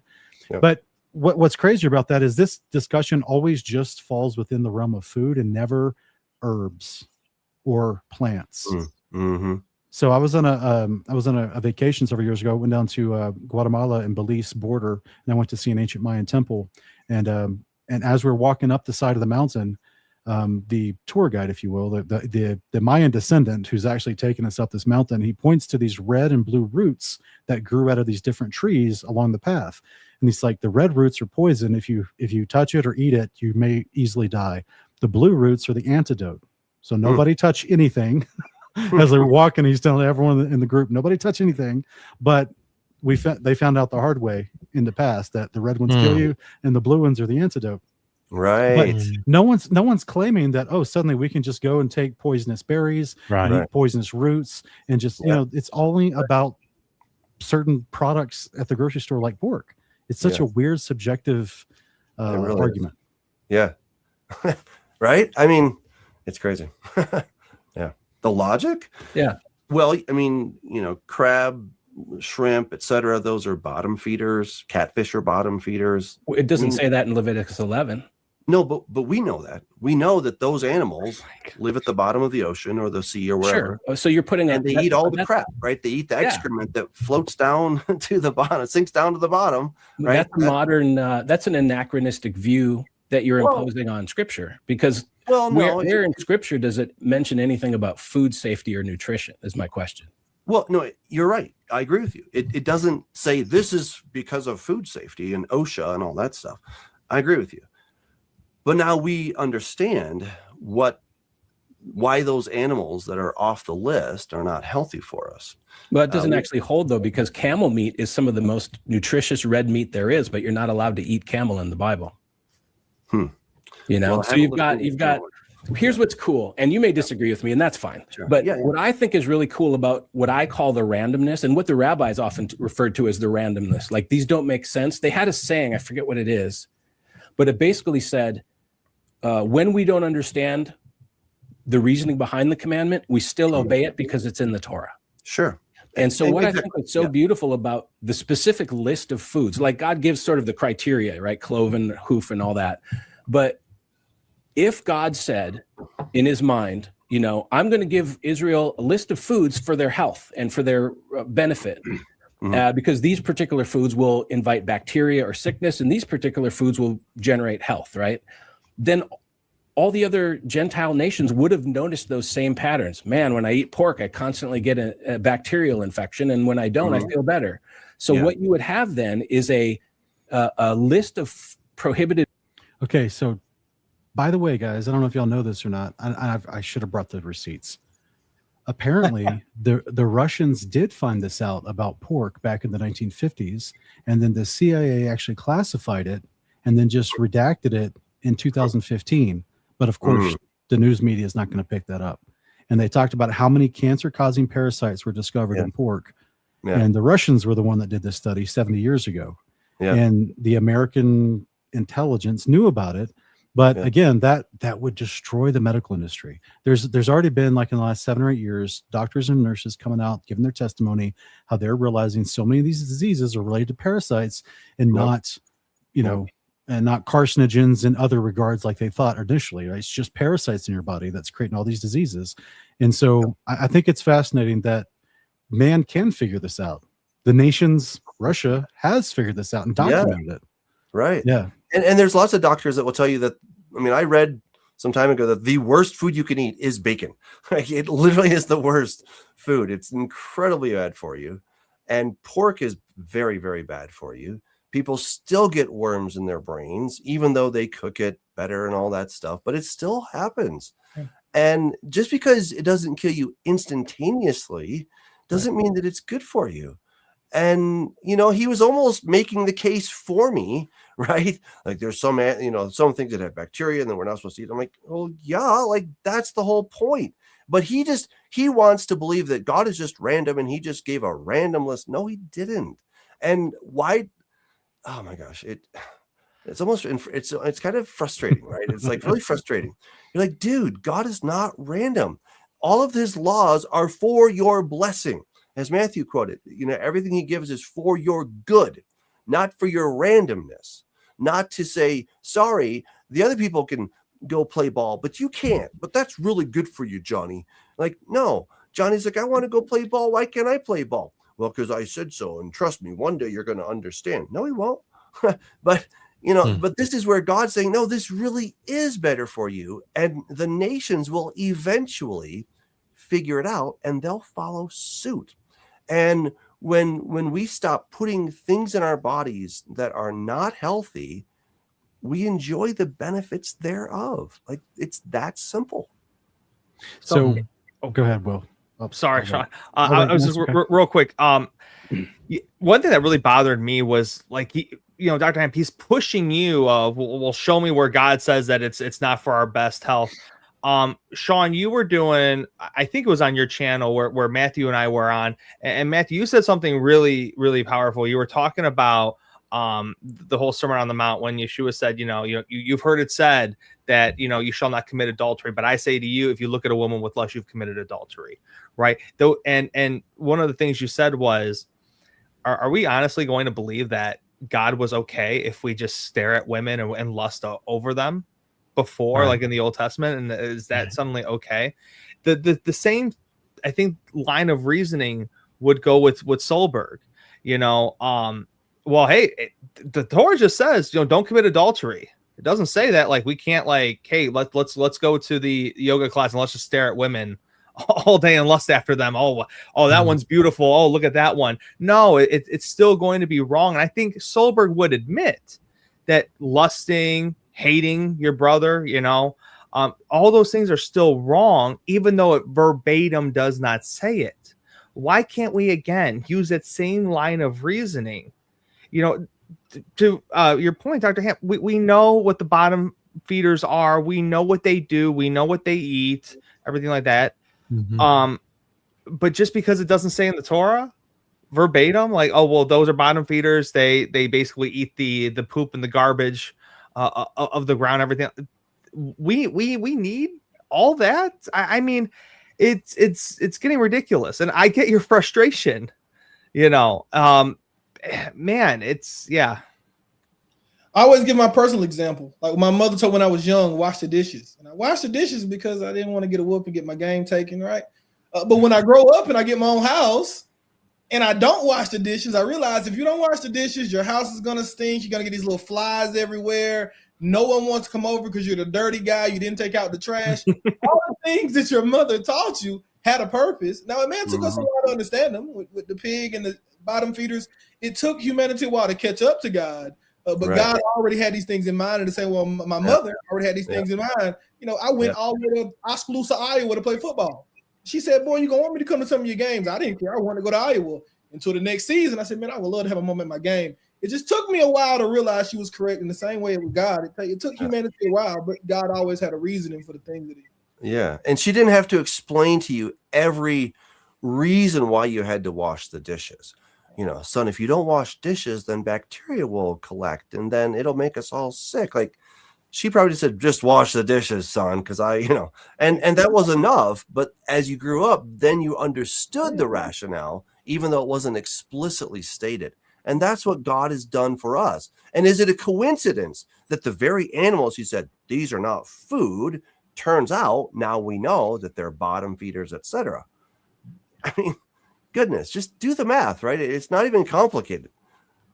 Yeah, it's like the argument, if I'm understanding Dr. Solberg right, his argument is that God made everything for food and then just decided with the nation of Israel, I'm going to pick out some things you can't eat. But boy, it sure would have been nice if they could have rabbit while in the desert. You know how fast rabbits breed? Like they could have had a healthy supply of rabbit to eat while in the desert instead of him having to send the quail in. Oh, yeah. You know what I mean? Like it, but he Good point. he already initially created that not to be food, right? So it's just, even coming from this arbitrary argument of, it could all be clean, it's all permissible now, that doesn't make any sense, and it just directly goes against the words that Yahweh said, like, my law, Psalm 119, my law is established in the heavens. Not that it's arbitrarily being given out here and there on the earth. Like, it's established in the heavens first. So let me just add something to that, because I think this is something that both the church and Hebrew roots Torah kind of people we miss often. Is God's laws are not arbitrary things that he came up with. Rather, they are descriptive of how the world works. But we often think that they are prescriptive, that like with Congress and the Senate, that they're like, hey, we have this idea for a bill, right? I'm just a bill. And suddenly, like, hey, wouldn't it be great if we had a law against, XYZ, and everybody votes on it and boom, it's a law. But then we can repeal it 5 years later. That's not how God's laws work. They're just like the laws of gravity, aerodynamics, anything in the physical realm. Those laws are simply a spectrum of these other laws. And just like if you jump off a cliff, you will fall to the ground and you will likely die. That's a law. Well, if you murder, that's also a law. It's a natural kind of law. We just don't understand it in that sense, but it is the same basic thing. We understand this intuitively. What do you think is going to happen if I go and murder somebody? Do you think my life's going to be better? No. Now, I may get away with it, so to speak, for a little while, but I'll have the whole conscious thing. I'll have people that are not trusting me. Word will get out eventually, and one way or another, it's going to come back and bite me. It may take longer than jumping off a cliff, right? But it will come back and bite me eventually. Stealing. Eventually, it will come back and bite me. It may take decades until it catches up with me, but still, it will catch up with me. And that's what I think people inherently misunderstand. And they think, oh, God told me to keep his laws. And when I finally understood that I'm not keeping God's laws for God, he gave them for me. It revolutionized my life and my understanding, because I'm not keeping Sabbath for God to make God happy. Right? That would be God creating me for the Sabbath. No, God created the Sabbath for me. And when it finally clicked, right? It took way too long. And when it finally clicked, I was like, oh, this is a gift from God to me. I'm not keeping Sabbath and saying, God, are you keeping score? You notice that I'm keeping Sabbath, right? I'm getting some points for this, right? God said, you're not getting any points here, Doug. I made it for you. I made it for you. And all these things I am telling you to do or not do are for you, right? That's the blessing. Instead of we're just collecting points. But because people have this in their minds, we've been poisoned. The well has been poisoned. C.I. Scofield, in his notes, he said that God took Israel to Sinai and he offered them grace, but they said, no. We'll take some of that law. That looks a lot better to us. And so they rashly accepted the law. Oh my goodness! I wish I could smack that guy. What do you mean they rashly accepted the law? This is not like God's like, the shady salesman. Hey, I'll sell you a watch. Oh yeah, it's a real Rolex.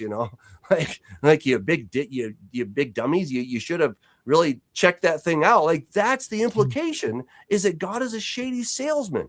And they could have had it really good, but he pulled a fast one on them, and they got this dud. Oh my gosh, what has happened to us? But that's the kind of mentality that the church has at large about the law. Kind of back to the Marcion point you made earlier, right? They got like God's a boogeyman, like he's this demiurge who just hates humanity and wanted to destroy us. Exactly. Yeah. You guys want to know a little strange historical nugget? Schofield was the mentor of a guy named Charles Ryrie, who was the founder of the Dallas Theological Seminary and one of the first proponents of free grace theology. Wow. I'm familiar with the Ryrie Study Bible. So, and I grew up hearing, I grew up in the Pentecostal church. So you hear C.I. Schofield, but I did not ever realize what Dr. Hamp just said, that how Schofield interpreted Mount Sinai there. It's the first time I heard that. It just, I'm just like, because I've been in this mentality for so long now, in the Torah keeping mentality since like 1997. So my paradigm is completely reversed. I'm as far away from Marcion as I can get. So when I hear something like that, I'm thinking of 176 verses in Psalm 119. It's just it's an impossible interpretation. It doesn't even click with me. So it just blows my mind. Yeah, I used to Ryrie, teach basic theology by Ryrie. I used to teach that for years. I would teach them that. And boy, they make that wall between the Jews and the church. They make it mile high. It goes up into heaven and into eternity, and never the twain shall meet. There's two different destinies, two different people groups, two different locations where, we're up in heaven and the Jews are down on earth and all this stuff. And it's terrible. and how many pastors has the Dallas Theological Seminary trained over the last 100 years? And the Ryrie Study Bible sold over 2 million copies. Yeah. Oh, it's so this is what we're dealing with. Yep. Foods that follows man-made logic that all nations would eventually ascribe to as they learned what's good for you and what's not and all that. What we have in scripture, I got to push back a little bit. Hold on, I'll let you. Let me finish this thought, and then I'll shut up. Yeah. So, but God says, I'm giving you a list of foods. I'm not telling you why I chose this animal and didn't choose this animal. The only reason you need to know, God said, is because I commanded it. And if I commanded it, that's why you're going to obey it. That makes people who come across this tribe in the desert and says, why don't you eat these foods? They're delicious, right? And they say, because our Lord has separated us from those foods. And the people then, the perception then would be, oh, you're the Israelites, those who were called by Yahweh. So it's their special identity. It's the fact that they're a holy nation that God made a random list of animals. Okay, I'm done. Thank you for indulging me. No, of course. I mean, of course. I was biting. You want to be included in that holy nation? I mean, you were saying that all nations would eventually figure this out, but I think the logic there really breaks down, because people eat a lot of stupid stuff, and we know that it's bad for us. Not even going to the Bible. I mean, there's all kinds of junk food. Going to your local there's bar. Studies galore that we know it's garbage, and yet people keep doing it. People are into meth, even though that's really bad for you. So I think that breaks down by itself, because people don't always do what is logical and what is reasonable. They do what tastes good, what feels good, what. Did you guys know that underground vampire cults are on the rise? Really? Wow. Cults of people are getting together and they're eating blood for fun. It's on the rise. Yeah. Wow. Not good. Yep. What seems okay. So well, and so to be fair, that's just Rob's theory. The Bible does not say that's the reason for randomness. So I'll readily admit that. Yeah. But it also doesn't say it has anything to do with nutrition or food safety. That's imported into scripture. I agree with you. You're right. So and so my bias is that God is good, God is love, and he's not random. He's good. He's the same yesterday, today, and forever. He doesn't change. these are not just random things that he came up with, but God has given me the secret book for success, you know, and if you follow these principles, then life goes better for you. You're going to experience blessings versus curses, you know, and some of them are incredibly obvious. When you do dumb stuff, you kind of, you know, FAFO, right? As it were. Yeah. You know, you're like, well, go ahead and see what happens, you know? Yeah. We should change that to law around and be blessed. LABB, law around and be blessed. I like it. That's a good point. I do believe God has our best interests at heart. But here's the thing too, I would say, if we want to keep going on this track, is that God only commanded those restrictions, the animal restrictions of Israel. So for us to think that those are for the health of Israel, it must mean that he doesn't care about the health of the Egyptians or the Babylonians or the Assyrians. He never judges them for eating pork or anything. He didn't put any restrictions on them. That combined with the fact that the ritual clean and uncleanness in Scripture is ritual, not biological. We know this because God says things like this. If something touches something, it's unclean until the evening. Mm-hmm. Now, God understands that bacteria doesn't just go away when the sun goes down and now it's clean again. But God isn't talking in bacterial categories. He's talking in ritual categories.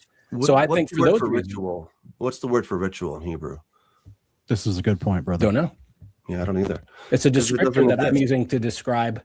But that's an English gloss. That doesn't exist in the Hebrew. Ceremonial, ritual, it's just not in the Hebrew. Well, you understand the meaning when I say ritual, right? We could use a different word. That's an English gloss. That's something that the translators.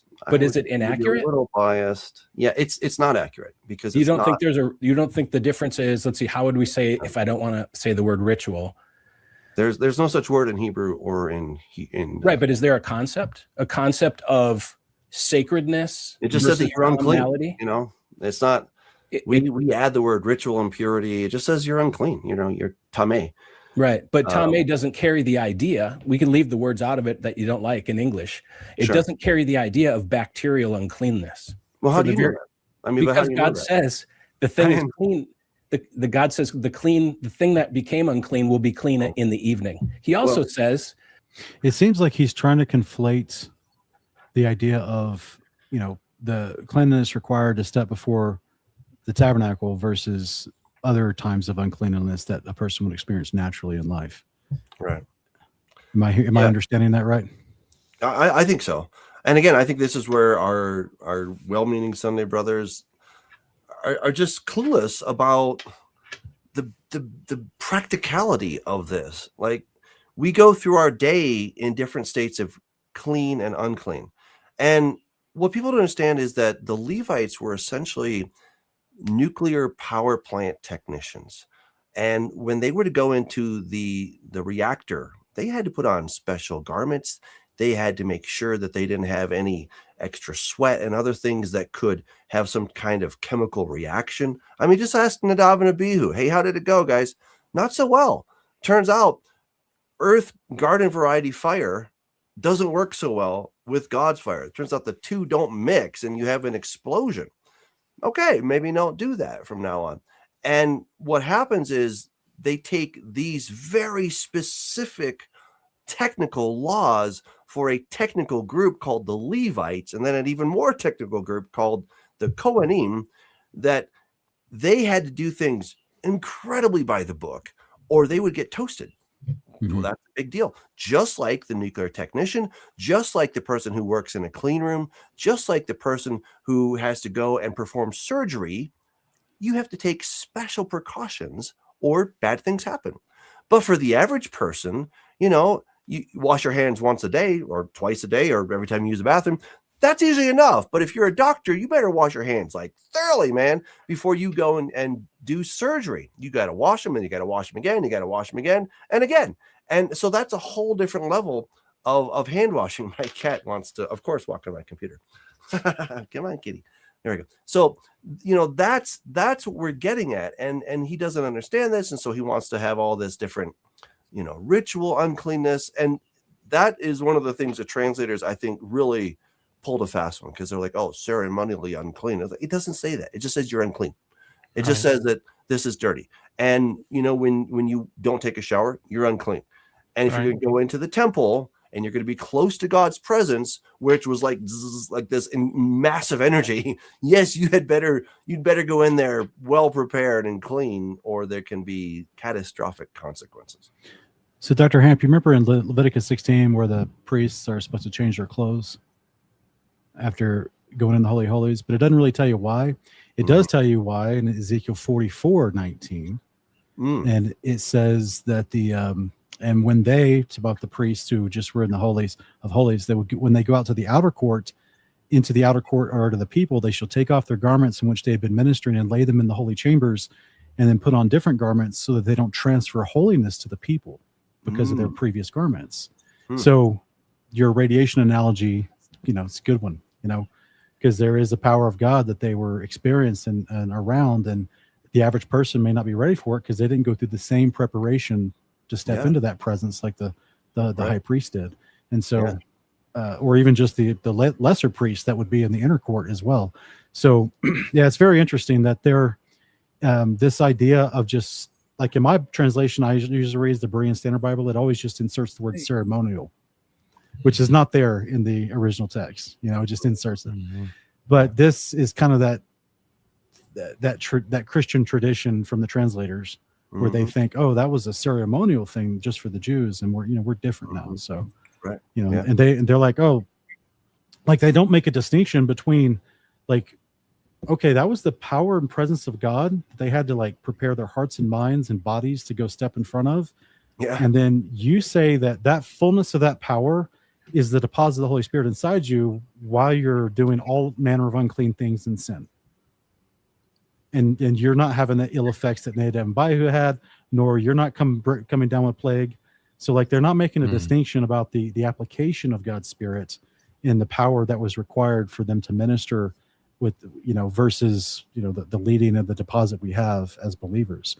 So anyway, I don't want to go on too much of a rant. I just think that there's, again, it's like a conflation of we're not truly studied in the book, in the front of the book well enough. So then we're just taking buzzwords from the law and conflating them into modern dispensational theology. Yep. That's exactly right. Oh, go ahead, Matthew. I was just going to say, I completely agree, Brother Sean. My time has come and gone. I'm going to have to say goodbye, even though I would like to continue, but I've got a previous promise to one of the kids. So thank you, Matthew. I really enjoyed it, brothers. You're awesome, bro. Thanks for being here. May the Almighty bless you. Go ahead, guys. I'm sorry. I just wanted to say this real quick. And Dr. Hamp, I'm glad that you're pushing. You were questioning him because Sean, to your point, he's coming up with all these weird assertions. Now, Sean, I've said this example to you, Dr. Hamp. I don't think you guys have heard this. I don't know if you guys are familiar. There's a story in the Midrash Rabbah over here, of when Solomon's writing out his Torah as it's commanded. The story goes that when he gets to the part in Deuteronomy where it says like, "You shall not have many wives," Solomon puts his own interpretation in. Well, God put that there because this is for commoners, but I'm the king. I can afford to have many wives. So he changes the letter Yud to an Aleph. And then the story goes that the letter Yud went up to God and said that, hey, he has changed your Torah, and God said, may it not be, anyone who else changes the Torah will be destroyed, right? Solomon had his own interpretation of what that law meant. And because he changed the Torah to allow himself to have many wives, he had 700 wives, 300 concubines, and that took him away from God. Right. Instead of, Dr. Hamp, kind of what you were mentioning before, instead of just saying, I might not understand everything, but because God said it, that's a good enough reason for me to follow it.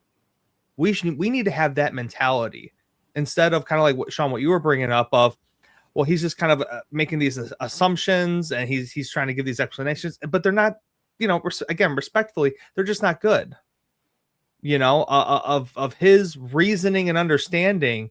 It's just not good. And that can be dangerous. Just as Solomon was so wise, yet he literally fell, right? His heart turned from God. That can still happen to you, to me, to us, anybody who kind of put their own interpretations, own spin. Well, that's why God did it. Well, I kind of know it, that gets really dangerous. just want to make a quick point. Something else he said there, that God never punished the other nations for eating unclean foods, feast days, so on and so forth. In Acts 17, the Apostle Paul says that at one point, God winked at your ignorance, but now, or it's Peter, but God now calls all men everywhere to repent. God never winked at like murder. God never winked at like mistreating children. The stringent things, God never winked at fornication. We see it with the example of when we had to, when Moabites had to be attacked. God never winked at these things. So what was it that God was winking at that he now no longer winks at? That's everything written of in his commandments. Now he's not going to wink. He's called all men everywhere now into a deeper level of repentance, more than he even called nations to before. So when people bring that point up, I always say, yeah, you're right. At a certain point, God may have winked at a pork chop, not keeping the Passover, not keeping the feast days, so on and so forth. But now he calls all men everywhere into the fullness of the truth, to the fullness. He didn't wink at Sodom and Gomorrah. Right. And I think it's Job 34:27, only in the Septuagint. It says that God quietly destroys the ungodly, for the nations have abandoned his law. So even in Job's sphere, in his culture and his understanding, he knew that the nations were abandoning God's law. And to be fair, the Hammurabi Code, it has so many of the same things that we have in the Bible. Obviously, not all the same. Clearly, there's certainly not the food laws, and there's not the Sabbath and those kinds of things. But it's already, God's put his commandments in our hearts to some degree. It's called our conscience, and we know that, like, almost everybody knows that murder's kind of bad and stealing's kind of bad. So we already have these basic intrinsic ideas, and but yeah, I think that's a fantastic point that he winked, and he's not winking anymore, and we're supposed to come around to keeping his commandments, and then you go to the new covenant, you're like, dude, the new covenant, right? What's he going to put in our hearts? His Torah. Oh no, well, that's a different Torah. Oh goodness. You think Sapphira, when she walked up and saw her husband's body being carried out, she said to Peter, but lying to God wasn't one of the four things. Absolutely, yeah.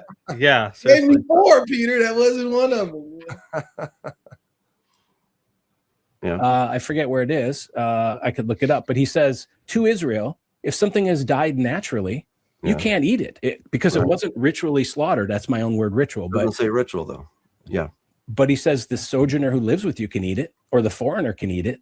So if God's laws were meant for the entire world, then he would have given them to the entire world. The law for the sojourner that lives and dwells among you is the same for the native born. Well, no, I just gave you one example of where it's not. Sojourners who live with Israel can eat animals that died naturally. Native Israelites cannot.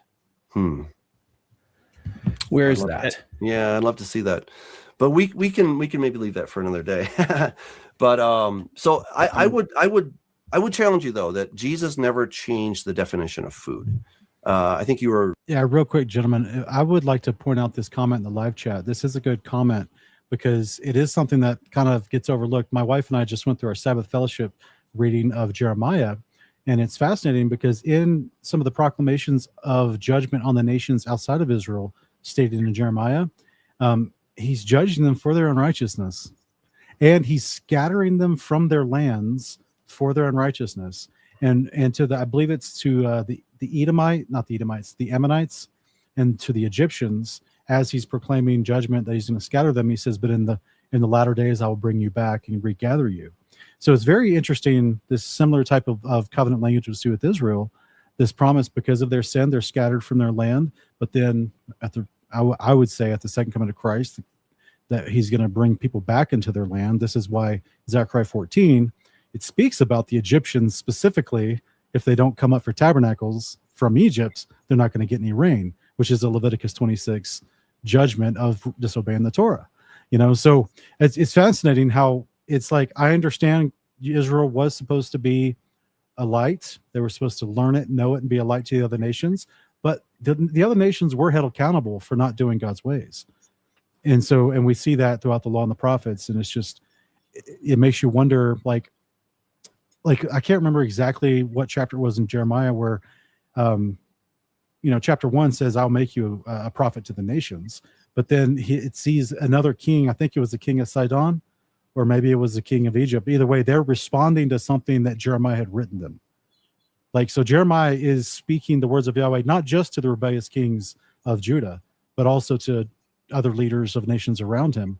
And for example, Nabuzaradan, and like it's like in Jeremiah chapter 48 or 49, as Babylon actually invades, the captain of Nebuchadnezzar's army, he comes in and he protects Jeremiah and says, "We know that your God is judging you for abandoning his ways."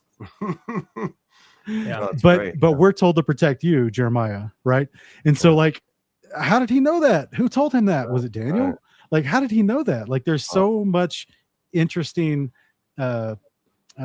interconnectedness, if you will, That's with great. how Israel was having an influence on people around them. Yeah. And just like with Naaman in 2 Kings chapter 5, some of them responded. Just Yeah. like the Assyrians in Jonah's day, some of them responded.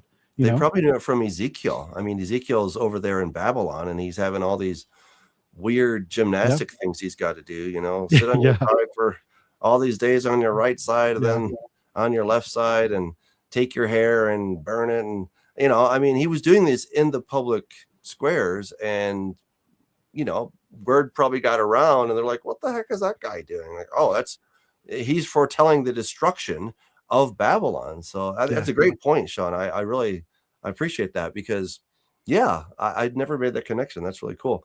They knew, like, we heard that this is happening because you guys really screwed up, right? Yeah. And You but I'll abandoned take your care of you, God. Jeremiah. Yeah, it's pretty wild. That's- In the same way, Abraham is told that the sin of the Amorites will be full at a certain time, right? Mhm. And then later tells the Israelites, "I'm going to kick them out," like he says in Leviticus 18:20, because they did these abominations, of Mhm. which the dietary is a part of those abominations, you know. And just like in Ezekiel 20, he tells Israel, he calls them wicked for profaning his Sabbaths. That's in the list of other things they did, but it is in there. It is one of the things he mentioned. So it's Mhm. funny to me because they're like, "Oh, well, you know, it's just the Sabbath day. It's not really like a big moral thing." You know, it was more of because I hear this argument all the time. It wasn't a part of the moral law. It was the ceremonial law. And I'm like, Yahweh thought it was immoral and called them wicked for profaning it and scattered them and listed that as one of the many reasons he scattered them. So he thought it was very immoral to not do the Sabbath. Yeah. Something to consider for anyone listening. How immoral is one of the few cases we actually see of God ordering the death penalty personally to Yeah, people that's to be right. carried out. That's how immoral he thought it was, that he told him to throw them rocks. You were alluding to Mark chapter 7, where they were talking about whether you should eat without washing your hands first. And obviously the Pharisees were trying to get Jesus, right? They were trying to trip him up. They kept trying to find some fault in him. Right. So do you think it's logical or reasonable that Jesus would be like, "Oh yeah, you can have pork now. Pork is totally legit," and change the definition of food? Well, he didn't When change they were the looking definition to of food. entrap I him. agree with you there. Yeah. He Yeah. didn't change the definition of food, Okay. but food has not been defined in the Bible only as things you're allowed to eat. All things are Yes, called it has. food. Yes, it has. I mean, Leviticus 11 says these are what you can eat, ochel, lechol. These are ochel, and these you can't ochel. Okay, you know, you That's for can't Israel. lechol these. Right. So he's not So- defining food. He's saying what you can and can't eat. Yeah, the word for eat and the word As for in food Israel. are the same exact word, right? Lechol means to eat, and ochel is food. Same root. All right. So he's telling us 100% what is food and what isn't food. I So- disagree with that because Okay. if I could use your same terminology, you're using the English understanding of the word food. Okay, this one really got me, Dr. Hamp. When I was listening to this, I was like, I about pulled my hair out. I was like, because I thought you did good bringing to his attention that, hey, this word common or ceremonial, this is not in the actual text. This is like a translator's decision later, and it throws us off. But the word food and its definition is in the Hebrew and the Greek. Yeah. And it is explicitly stated. And so, no, Dr. Solberg, you're not using his logic. You're conflating the word. It's like it's kind of like an apologetic debate tactic more than it is truly trying to parrot your logic on this. Because it just kind of got under my skin a little bit. You know, I was like, that's not good faith in my opinion. It's Yeah. weird. No. I mean, this is silly. Like we don't know what food is. I mean, come on. This is silly. Using the Hebrew. No, you didn't say oh hell. You said food. Well, So how do you? Le'echol is to eat, and ochel is food. So you've got the Same word. root, right? Aleph Kaf Lamed. Aleph Right. Kaf Lamed, same root.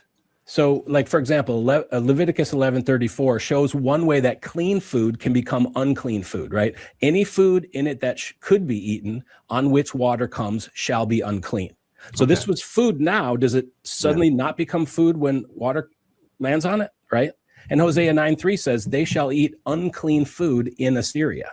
Yeah, because they're not my people anymore, right? But they're eating food.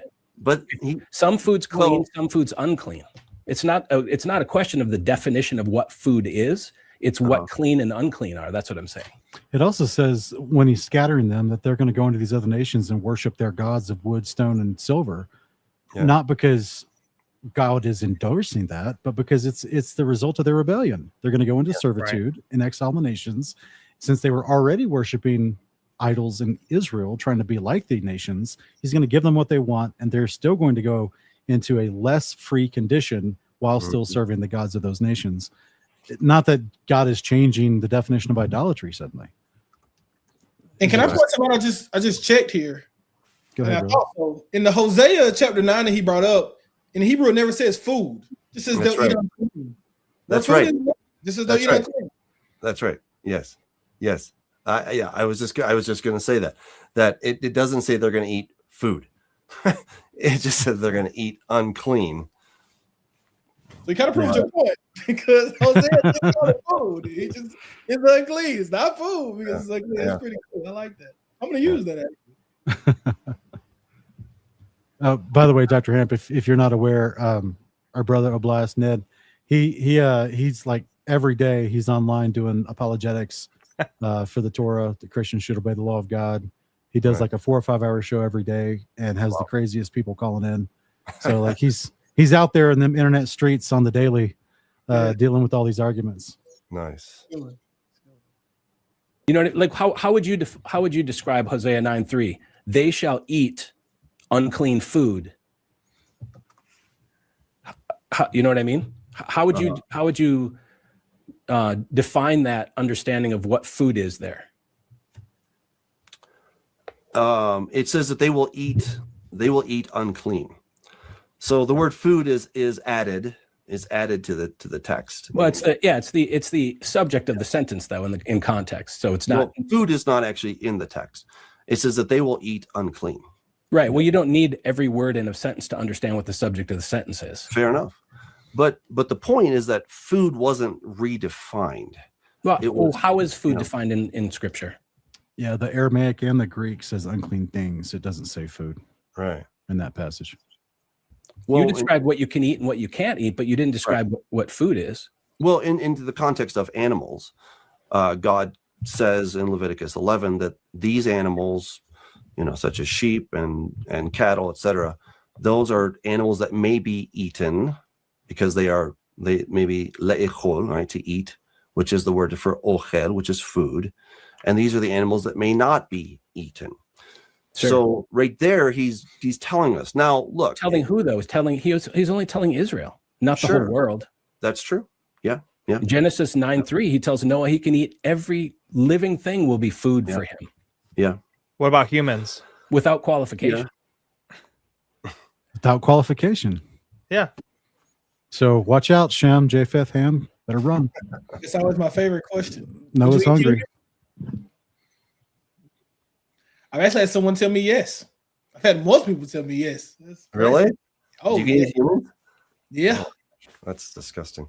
If I have a taste for it. Yeah, you're crazy. They But are. see, if you were to ask Solberg that question, he would say, "Well, of course we can't eat humans."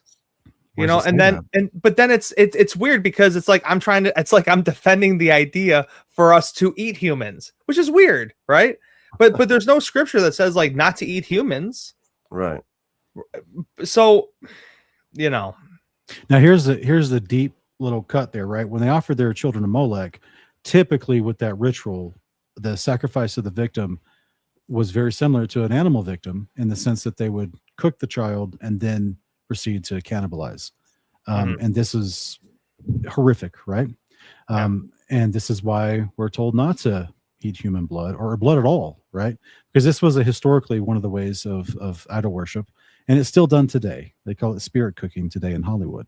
And so this is where it's like historically documented now. But yes, you're right, Will. There's no explicit verse in the Torah that says you shall not eat a bipedal human, one that walks on two paws, or one that walks on two legs.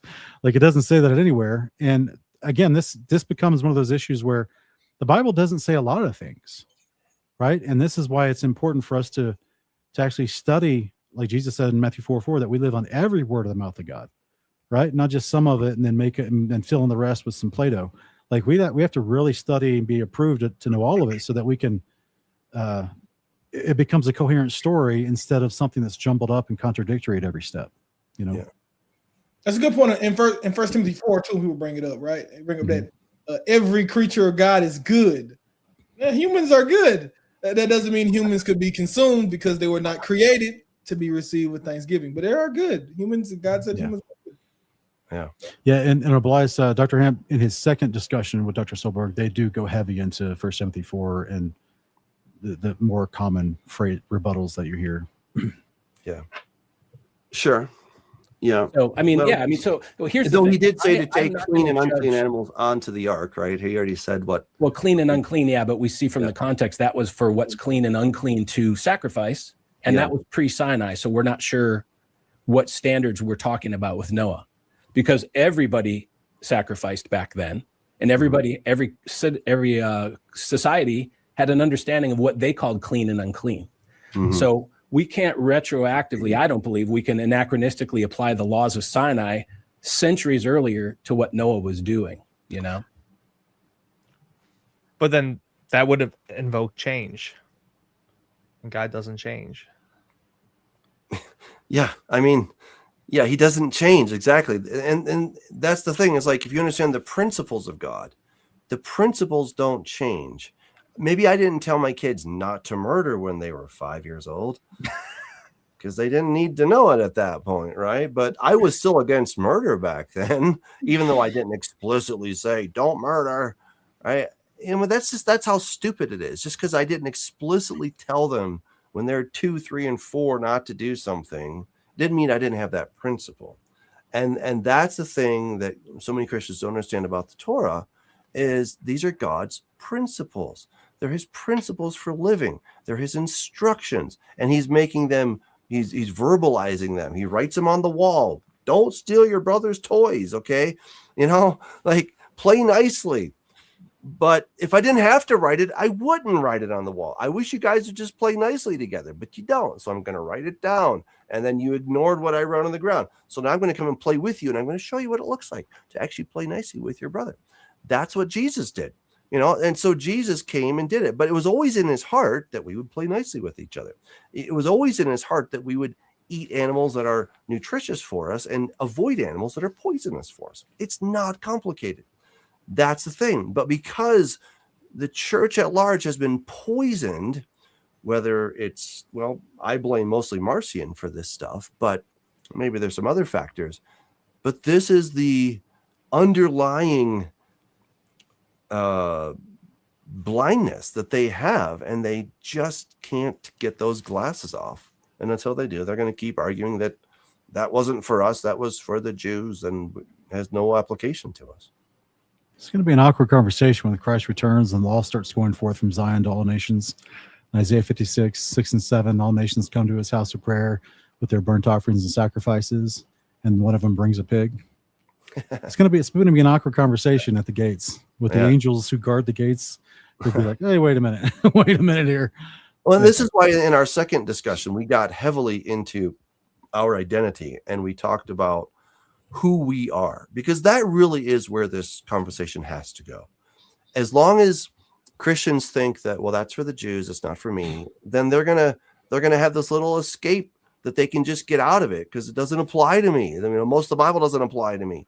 But once you understand that this whole story from Genesis 12 to Revelation 22 is about Israel, not the church. It's about Israel.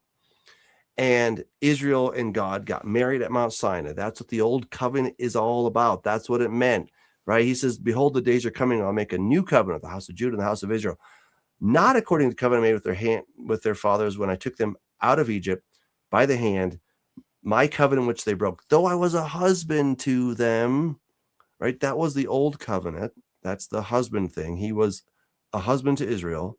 And then they got divorced because after the kingdom split, the northern 10 tribes were going after all these other gods. And God finally said in Jeremiah 3:8, okay, here you go. Your certificate of divorce. Adios. You're not my people anymore. I'm not your God. You're not my wife. I'm not your husband. You are a non-entity. You're a non-entity. You don't exist anymore. Individually, yes. Corporately, no. Gone. And then God says, but I'm going to bring you back one day. And that's the major thesis of Romans. That's the major thesis of Ephesians, to some degree Galatians, to some degree Colossians. And when all these Bible difficulties that we have from Paul are only difficult if we don't understand the divorce or the marriage, divorce, and the remarriage. And, Paul is saying the handwriting that was against us. Well, what's he talking about? The law, the Torah? No, he's talking about the divorce certificate that said, sorry, Israel, that was swallowed up by the Gentiles. You can't come back because you did all this stuff and now the law is against you. This divorce certificate says you can never return. And once you see it, once you see that, oh my goodness, the cross of Christ, it took care of the law of the husband. Romans chapter 7, the law of the husband has been annulled. It's been, crucified. And now we died with it. And now we rise with Christ. And now there's this new husband, Christ, who is post-resurrection. And now we're now betrothed to him in the new covenant. It becomes so incredibly simple, and yet they can't see it. And so in the second debate, he said, oh yeah, we're now part of the Commonwealth of Israel. And I'm like, okay, did you just say that we're part of the Commonwealth of Israel? Yes. I'm like, do you understand? He's like, but that doesn't mean I have to keep the law of Moses. I'm like, oh, here we go again. Here we go. Yeah, I think in the Old Testament, the only people who didn't keep the law who were within the Commonwealth were the military combatants who were in servitude as water carriers, who were enemies of Israel, who were in forced servitude. Gibeonites, right? Yeah, they were the conscripted. Yeah, they struck a deal, right? The Gibeonites. Yeah, exactly. And it's like they were not trying to be in walking in fellowship with Yahweh, and so they ended up being servants, and it wasn't a good situation for them. So, yeah, the Commonwealth Association means you have to do the laws of the land. Yeah. Yeah. Right. The Sabbath, he was very much living within the spirit of the Sabbath. He says, hey, Sabbath wasn't, you're not made for it. It was made for you. Right. And yet the Pharisees had put all these little restrictions and rules and extra things all around it, and people could barely move. Right. And it was taking all the fun out of it. Yeah. They built the fence around the Torah, they called it. Yeah, exactly. Until, your fence is like 1 foot by 1 foot and you're just standing there like, I can barely move, right? Well, pretty soon they're almost worshiping the fence, Yeah. Rather than God. Yeah. Yeah. Yeah. I mean, and there were so many examples of this, of where, God had to kind of shake up the disciples. One of my favorite is in Acts 10, where, of course, Peter has the dream, the sheet comes down with all the unclean animals, and he says, right, Peter, kill and eat. And he says, no, Lord, I can't do that. Right. And so then he wakes up. There's a knock at the door. There's 3 dudes. Okay. So the sheet came down 3 times. There's 3 guys. Hold on, Sean. And so he's thinking about this. What is this? We already heard this. Oh, my bad, guys. I don't know what happened. It got bumped. I'm listening. I'm like, deja vu is going on right here. Sorry. Here. Yeah, because we're almost done with it. So here we go. Does it suddenly not become food when water lands on it, right? And Hosea 9:3 says, they shall eat unclean food in Assyria. Animals. God says in Leviticus 11 that these animals, such as sheep and cattle, etc., those are animals that may be eaten because they may be le'echol, right, to eat, which is the word for ochel, which is food. And these are the animals that may not be eaten. Sure. So right there, he's telling us. Now, look. Telling who, though? He's only telling Israel, not the whole world. That's true. Yeah. Genesis 9:3, he tells Noah he can eat every. Okay. What about the mixed multitude? Yeah. What about what was it? Leviticus, is it 26? Leviticus 24 or 26? You got the Egyptian father whose son is wilding out and he has to be dealt with, right? Because he came in with him. Like, Caleb's a Kenite. Yeah. You know what I'm saying? Like, world beater of this situation. there's a mixed multitude here, right? And Moses invited his father, who was a Midianite, or his father-in-law, who's a Midianite, to stay with them permanently, right? I don't think he did, but he invited him to, right? So that was before Mount Sinai. That means he would have been there when Mount Sinai happened. You know what I'm saying? So, like, Moses didn't qualify his invite to Jethro by saying, "Oh, by the way, if you stay with us, though, God's going to give us some laws, and they won't apply to you." And so, no, his father-in-law was a high priest of Midian who does a burnt offering with Moses in Exodus 18. And you're like, okay, so nobody's saying, "Hey, wait, you're not a Levite. Why are you doing a burnt offering with the Levites? Like, what's going on here?" No, there's a lot more to the story that I think we should unpack, but I'll leave that for another show.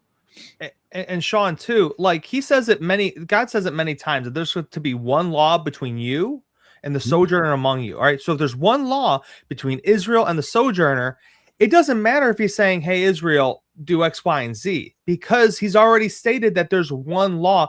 Like, throughout this entire conversation, there's too many verbatim fallacies where, like, Solberg is looking directly in the text, unless it says, Israel and the sojourner. Oh, then it applies, but then it's going to be different. No, it says many times, maybe 15 times in the Torah, 12 or 15 times in the Torah. There's to be like one law for you and the sojourner who is among you. And a few different times they'll say like Israel and the sojourner among you and the women and children. Like it'll be a little more specific, but there's one law for everyone.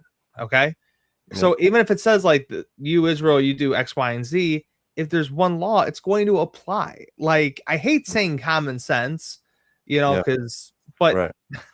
And that's going to come up here in just a minute because he's going to mention Deuteronomy 14:21. And okay. I'm excited to get you guys' take when we get there. We're almost done. Living thing will be food for him. Yeah. Without qualification. Yeah. Sure.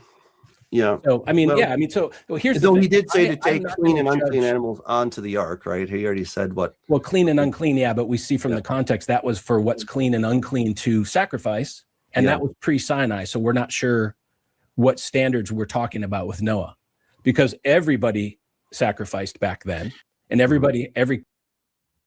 Sorry, guys, and there you have it. We're not. If we put God's law just within the Sinai covenant, you don't, before and after, what standards do you actually have? There to me is and it's okay if no one else agrees, but that to me is the hugest inconsistency in this interpretation, is to say that God's law only came at Sinai and then was only for the Jews and then went away when Christ resurrected or went to the cross, either one. Sometimes even they'll say, oh, it was after the temple was destroyed in AD 70. That's when the law officially went away. But however it's delineated, but they say that dispensation of time, the law was only for the Jews at that time. And therefore, then you're like, okay, well then now how do we determine the standard by which we walk with Christ and do holiness and like actually live? And I've heard, oh, it's the law of Christ. And then I say, okay, show me where the list is. What's this law of Christ? Where's the list?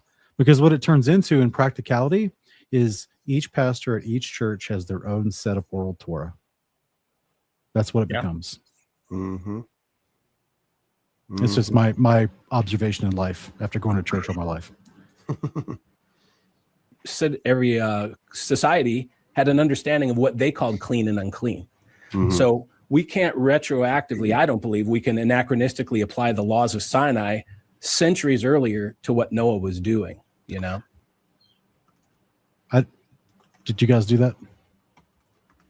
The Sabbath, he was very much living Sorry, I said didn't. what? Well, clean and unclean, yeah, but we see from the context that was for what's clean and unclean to sacrifice, and that was pre-Sinai. So we're not sure what standards we're talking about with Noah, because everybody sacrificed back then, and everybody, every society had an understanding of what they called clean and unclean. So we can't retroactively, I don't believe we can anachronistically apply the laws of Sinai centuries earlier to what Noah was doing, you know? Guys, I don't know why it keeps stopping. I think maybe there's a glitch or something, but what do you guys think about that? Well, I guess we can just end this clip right here. What do you guys think about that? Can we, is it bad logic? Is it bad theological reasoning? Is it bad exegesis to look at all the laws given to Mount Sinai and say, oh, well, there's no way we can determine what they were doing before then? What do you guys think? I think it's just it's such a bad argument, you know, for the fact that something is clean or unclean, right? Like I will literally ask my wife, you know, when I'm looking at the dishwasher, I'm like, hey, are these dishes clean or unclean? Because if they're clean, I'm going to put them away so that we can eat off them. If they're unclean, I'm going to leave them in the dishwasher. That tells me that we're still loading it, right? But again, it's like Dr. Solberg here is looking for this like verse, and Dr. Hamp is asking you like, hey, show me this verse where they did not eat the clean or unclean, right? It's too much of an argument from silence. But the distinction of for it to be clean and unclean already there, I hate saying common sense, but obviously there's a distinction there.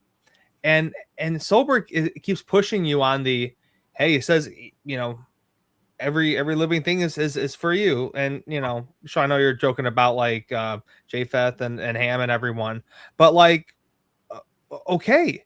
Like obviously Solberg would say, no, you can't eat the humans. Okay, but why? God said, you know, hey, eat everything that moves, right? There's no distinction, right? So clearly there's something more there, right?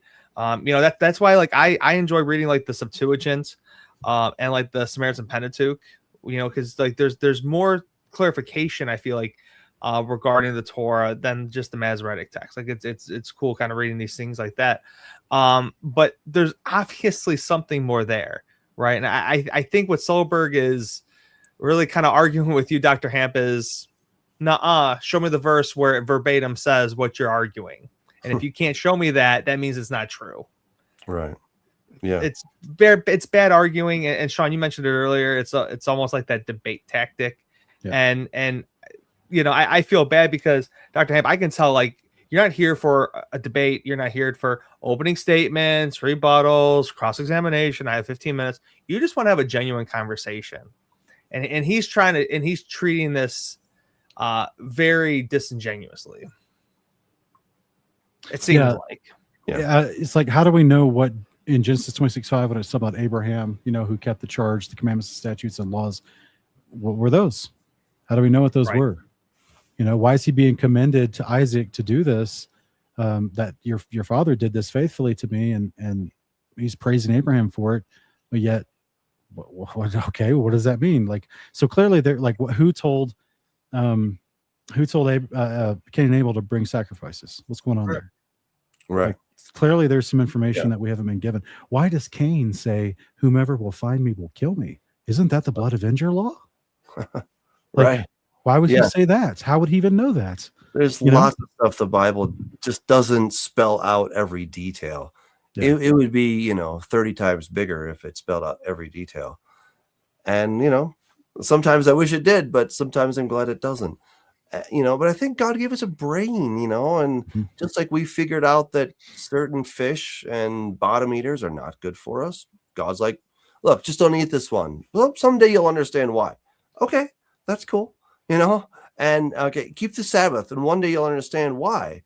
You know, and now we know that if we don't take a day off and we don't give ourselves that time to rest and to recreate, well, it leads to all kinds of disease and sickness, and it leads to going postal and all kinds of stuff. You know, and there's all kinds of societal ills because we simply don't follow what God has told us to do.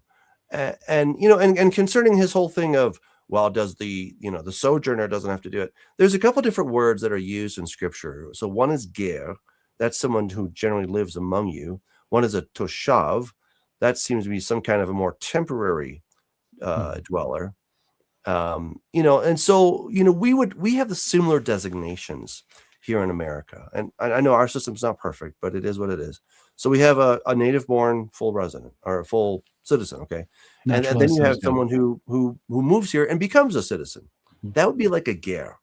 Okay. They have all the rights as everybody else, but they weren't born here, so they can't be president. Okay. And then you have someone who's a green card holder. Well, they have a lot of rights, but they don't have all the rights. And then you have somebody who's on a very temporary visa, like they're as a tourist, right? They're afforded certain benefits of being here as a tourist, but they don't have to pay taxes here because they don't live here, even though they're staying at the Marriott for 3 months. Okay, but you don't have to pay taxes because you're not a citizen of this country, and so that's what we're getting at, is that everyone who is here as either a native born or a permanent resident or a green card holder, there are laws that you have to do. If you're here on a tourist visa, you still got to stop at the red lights, but otherwise you don't have to pay taxes. And there's a few other things that you're not responsible to do because this isn't your country. And that's what God is getting at. If somebody's just passing through, like, hey, I'm just, and they would pass through at a lot slower pace than what we do today, right? Nobody came on a tourist visa, but like, hey, I'm just passing through. I'm headed up to Mesopotamia, but this is the way to get there. And, I can only take my flocks and herds whenever so fast, right? And so it's going to take me 3 months to get through your country. Okay. They don't have to do certain things. They don't, if they want to eat their pigs, I guess they can do that, but they got to keep on moving, right? They can't set their tent here and start putting up shop and now this is suddenly their home. That's not how it works. But again, this common logic is thrown out the window and nobody's like, oh, I understand it.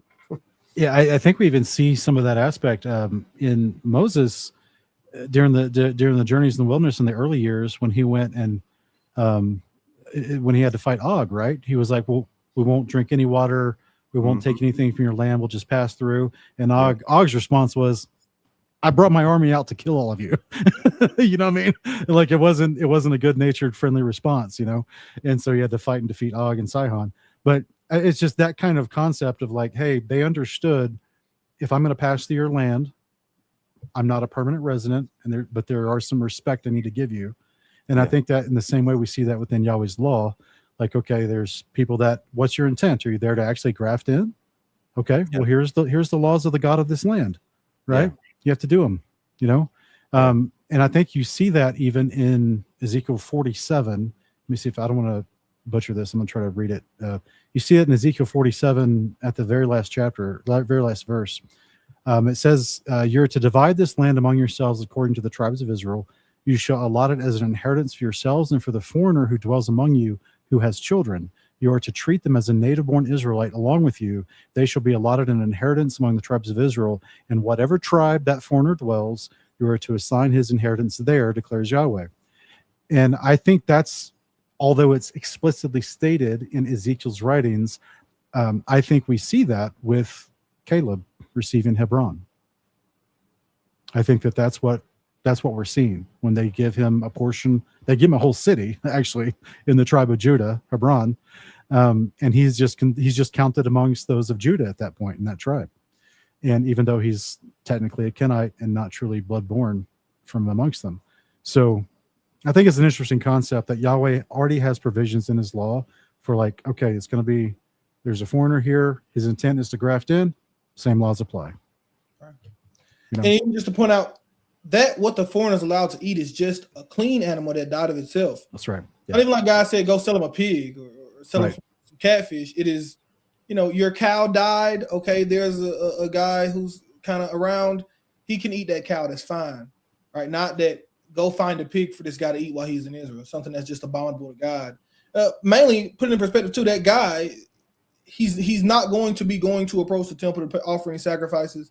Him being unclean is It relatively means nothing because he's not going to offer any sacrifices. He's not going to the temple. He's not, he doesn't serve the God of Israel in that sense. He serves because he's there and he has to follow the rules, but he's not going to go offer a sacrifice tomorrow for a sin. So his uncleanliness means what exactly? Nothing really. Yeah, it only means something if you start to interact or he wants to interact with you, but ultimately, it's there's different implications altogether. You're right. And also Deuteronomy 14:21, obviously being Deuteronomy, being Yahweh's Moses' words to the people to at the end of the 40 years.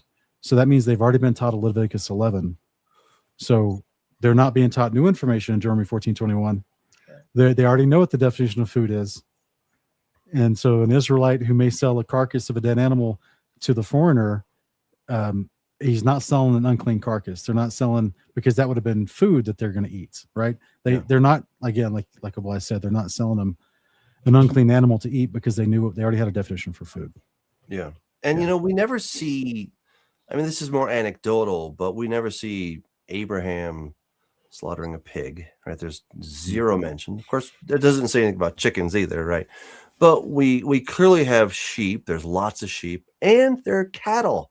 So those are the two animals that we see a lot in the Bible, but we never hear about pigs except when some demons decided to go hang out in some pigs. But otherwise, there's no positive mention of any Israelite who was ever raising pigs. It's just not done.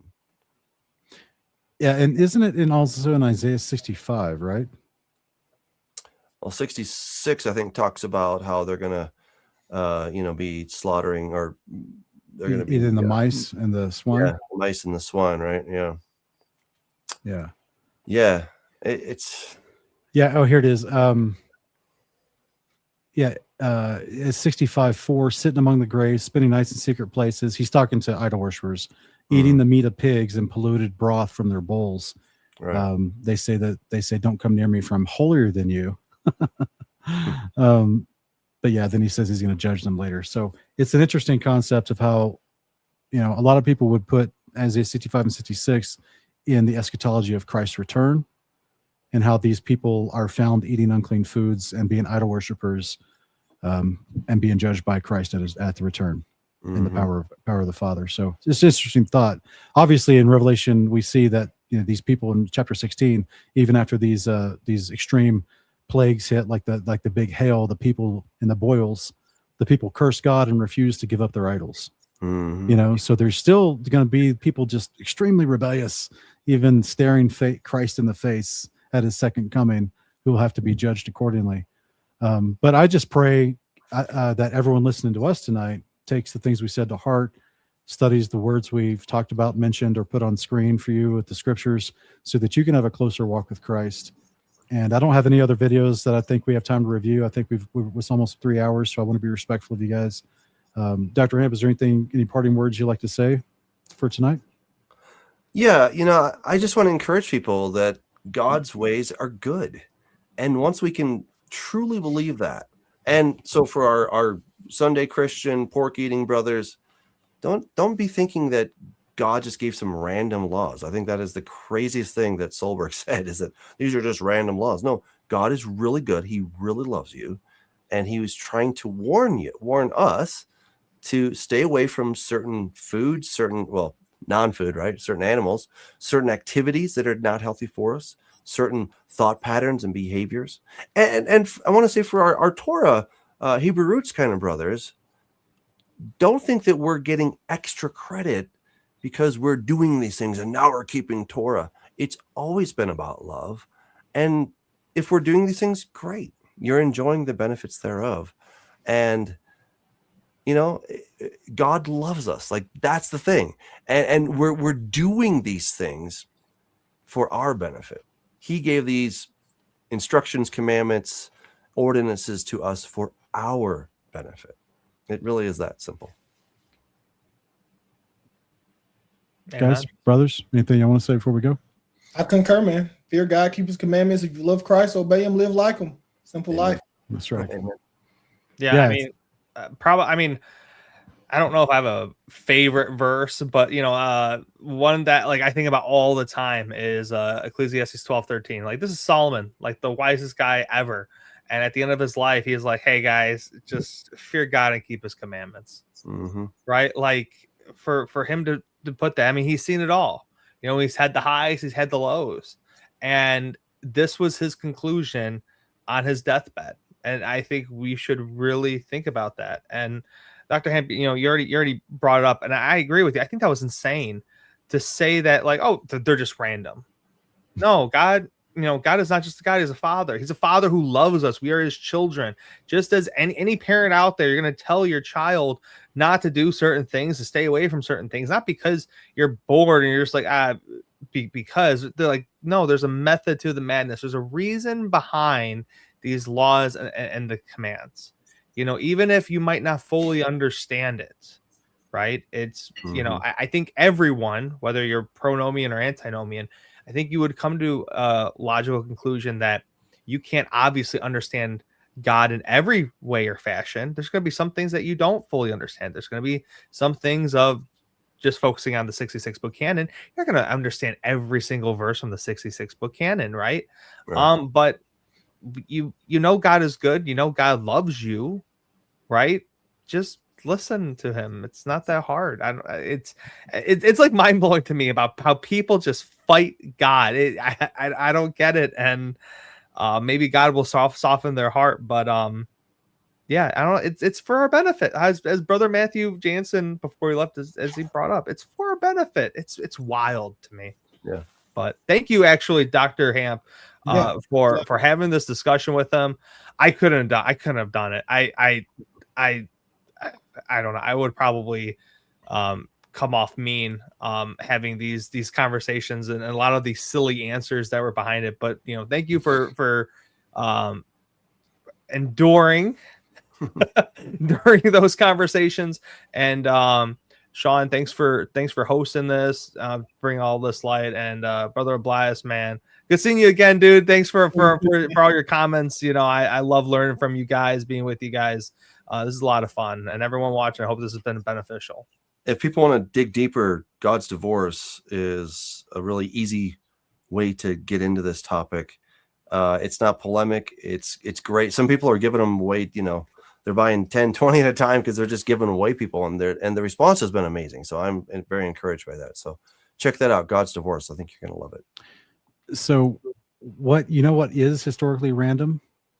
And you guys, I don't know if y'all have watched any of my 42 series where I did a whole historical breakdown on the maze, the labyrinth of ancient Greece, and how the chimera and the tribute that they would put young boys and girls into the labyrinth to be chased by the big demon animal and be killed by them. The labyrinth would change, like it was supposedly created by this master engineer, and that the walls of the labyrinth would change so that they, even if they thought they figured out the maze, it would change on them. And so nobody escaped the labyrinth, and it was considered basically sacrificing young boys and girls to Zeus. And that's where that's what this reminds me of, is like Yahweh's just sitting up there being like, all right, I've made everything, it's orderly, it's all good.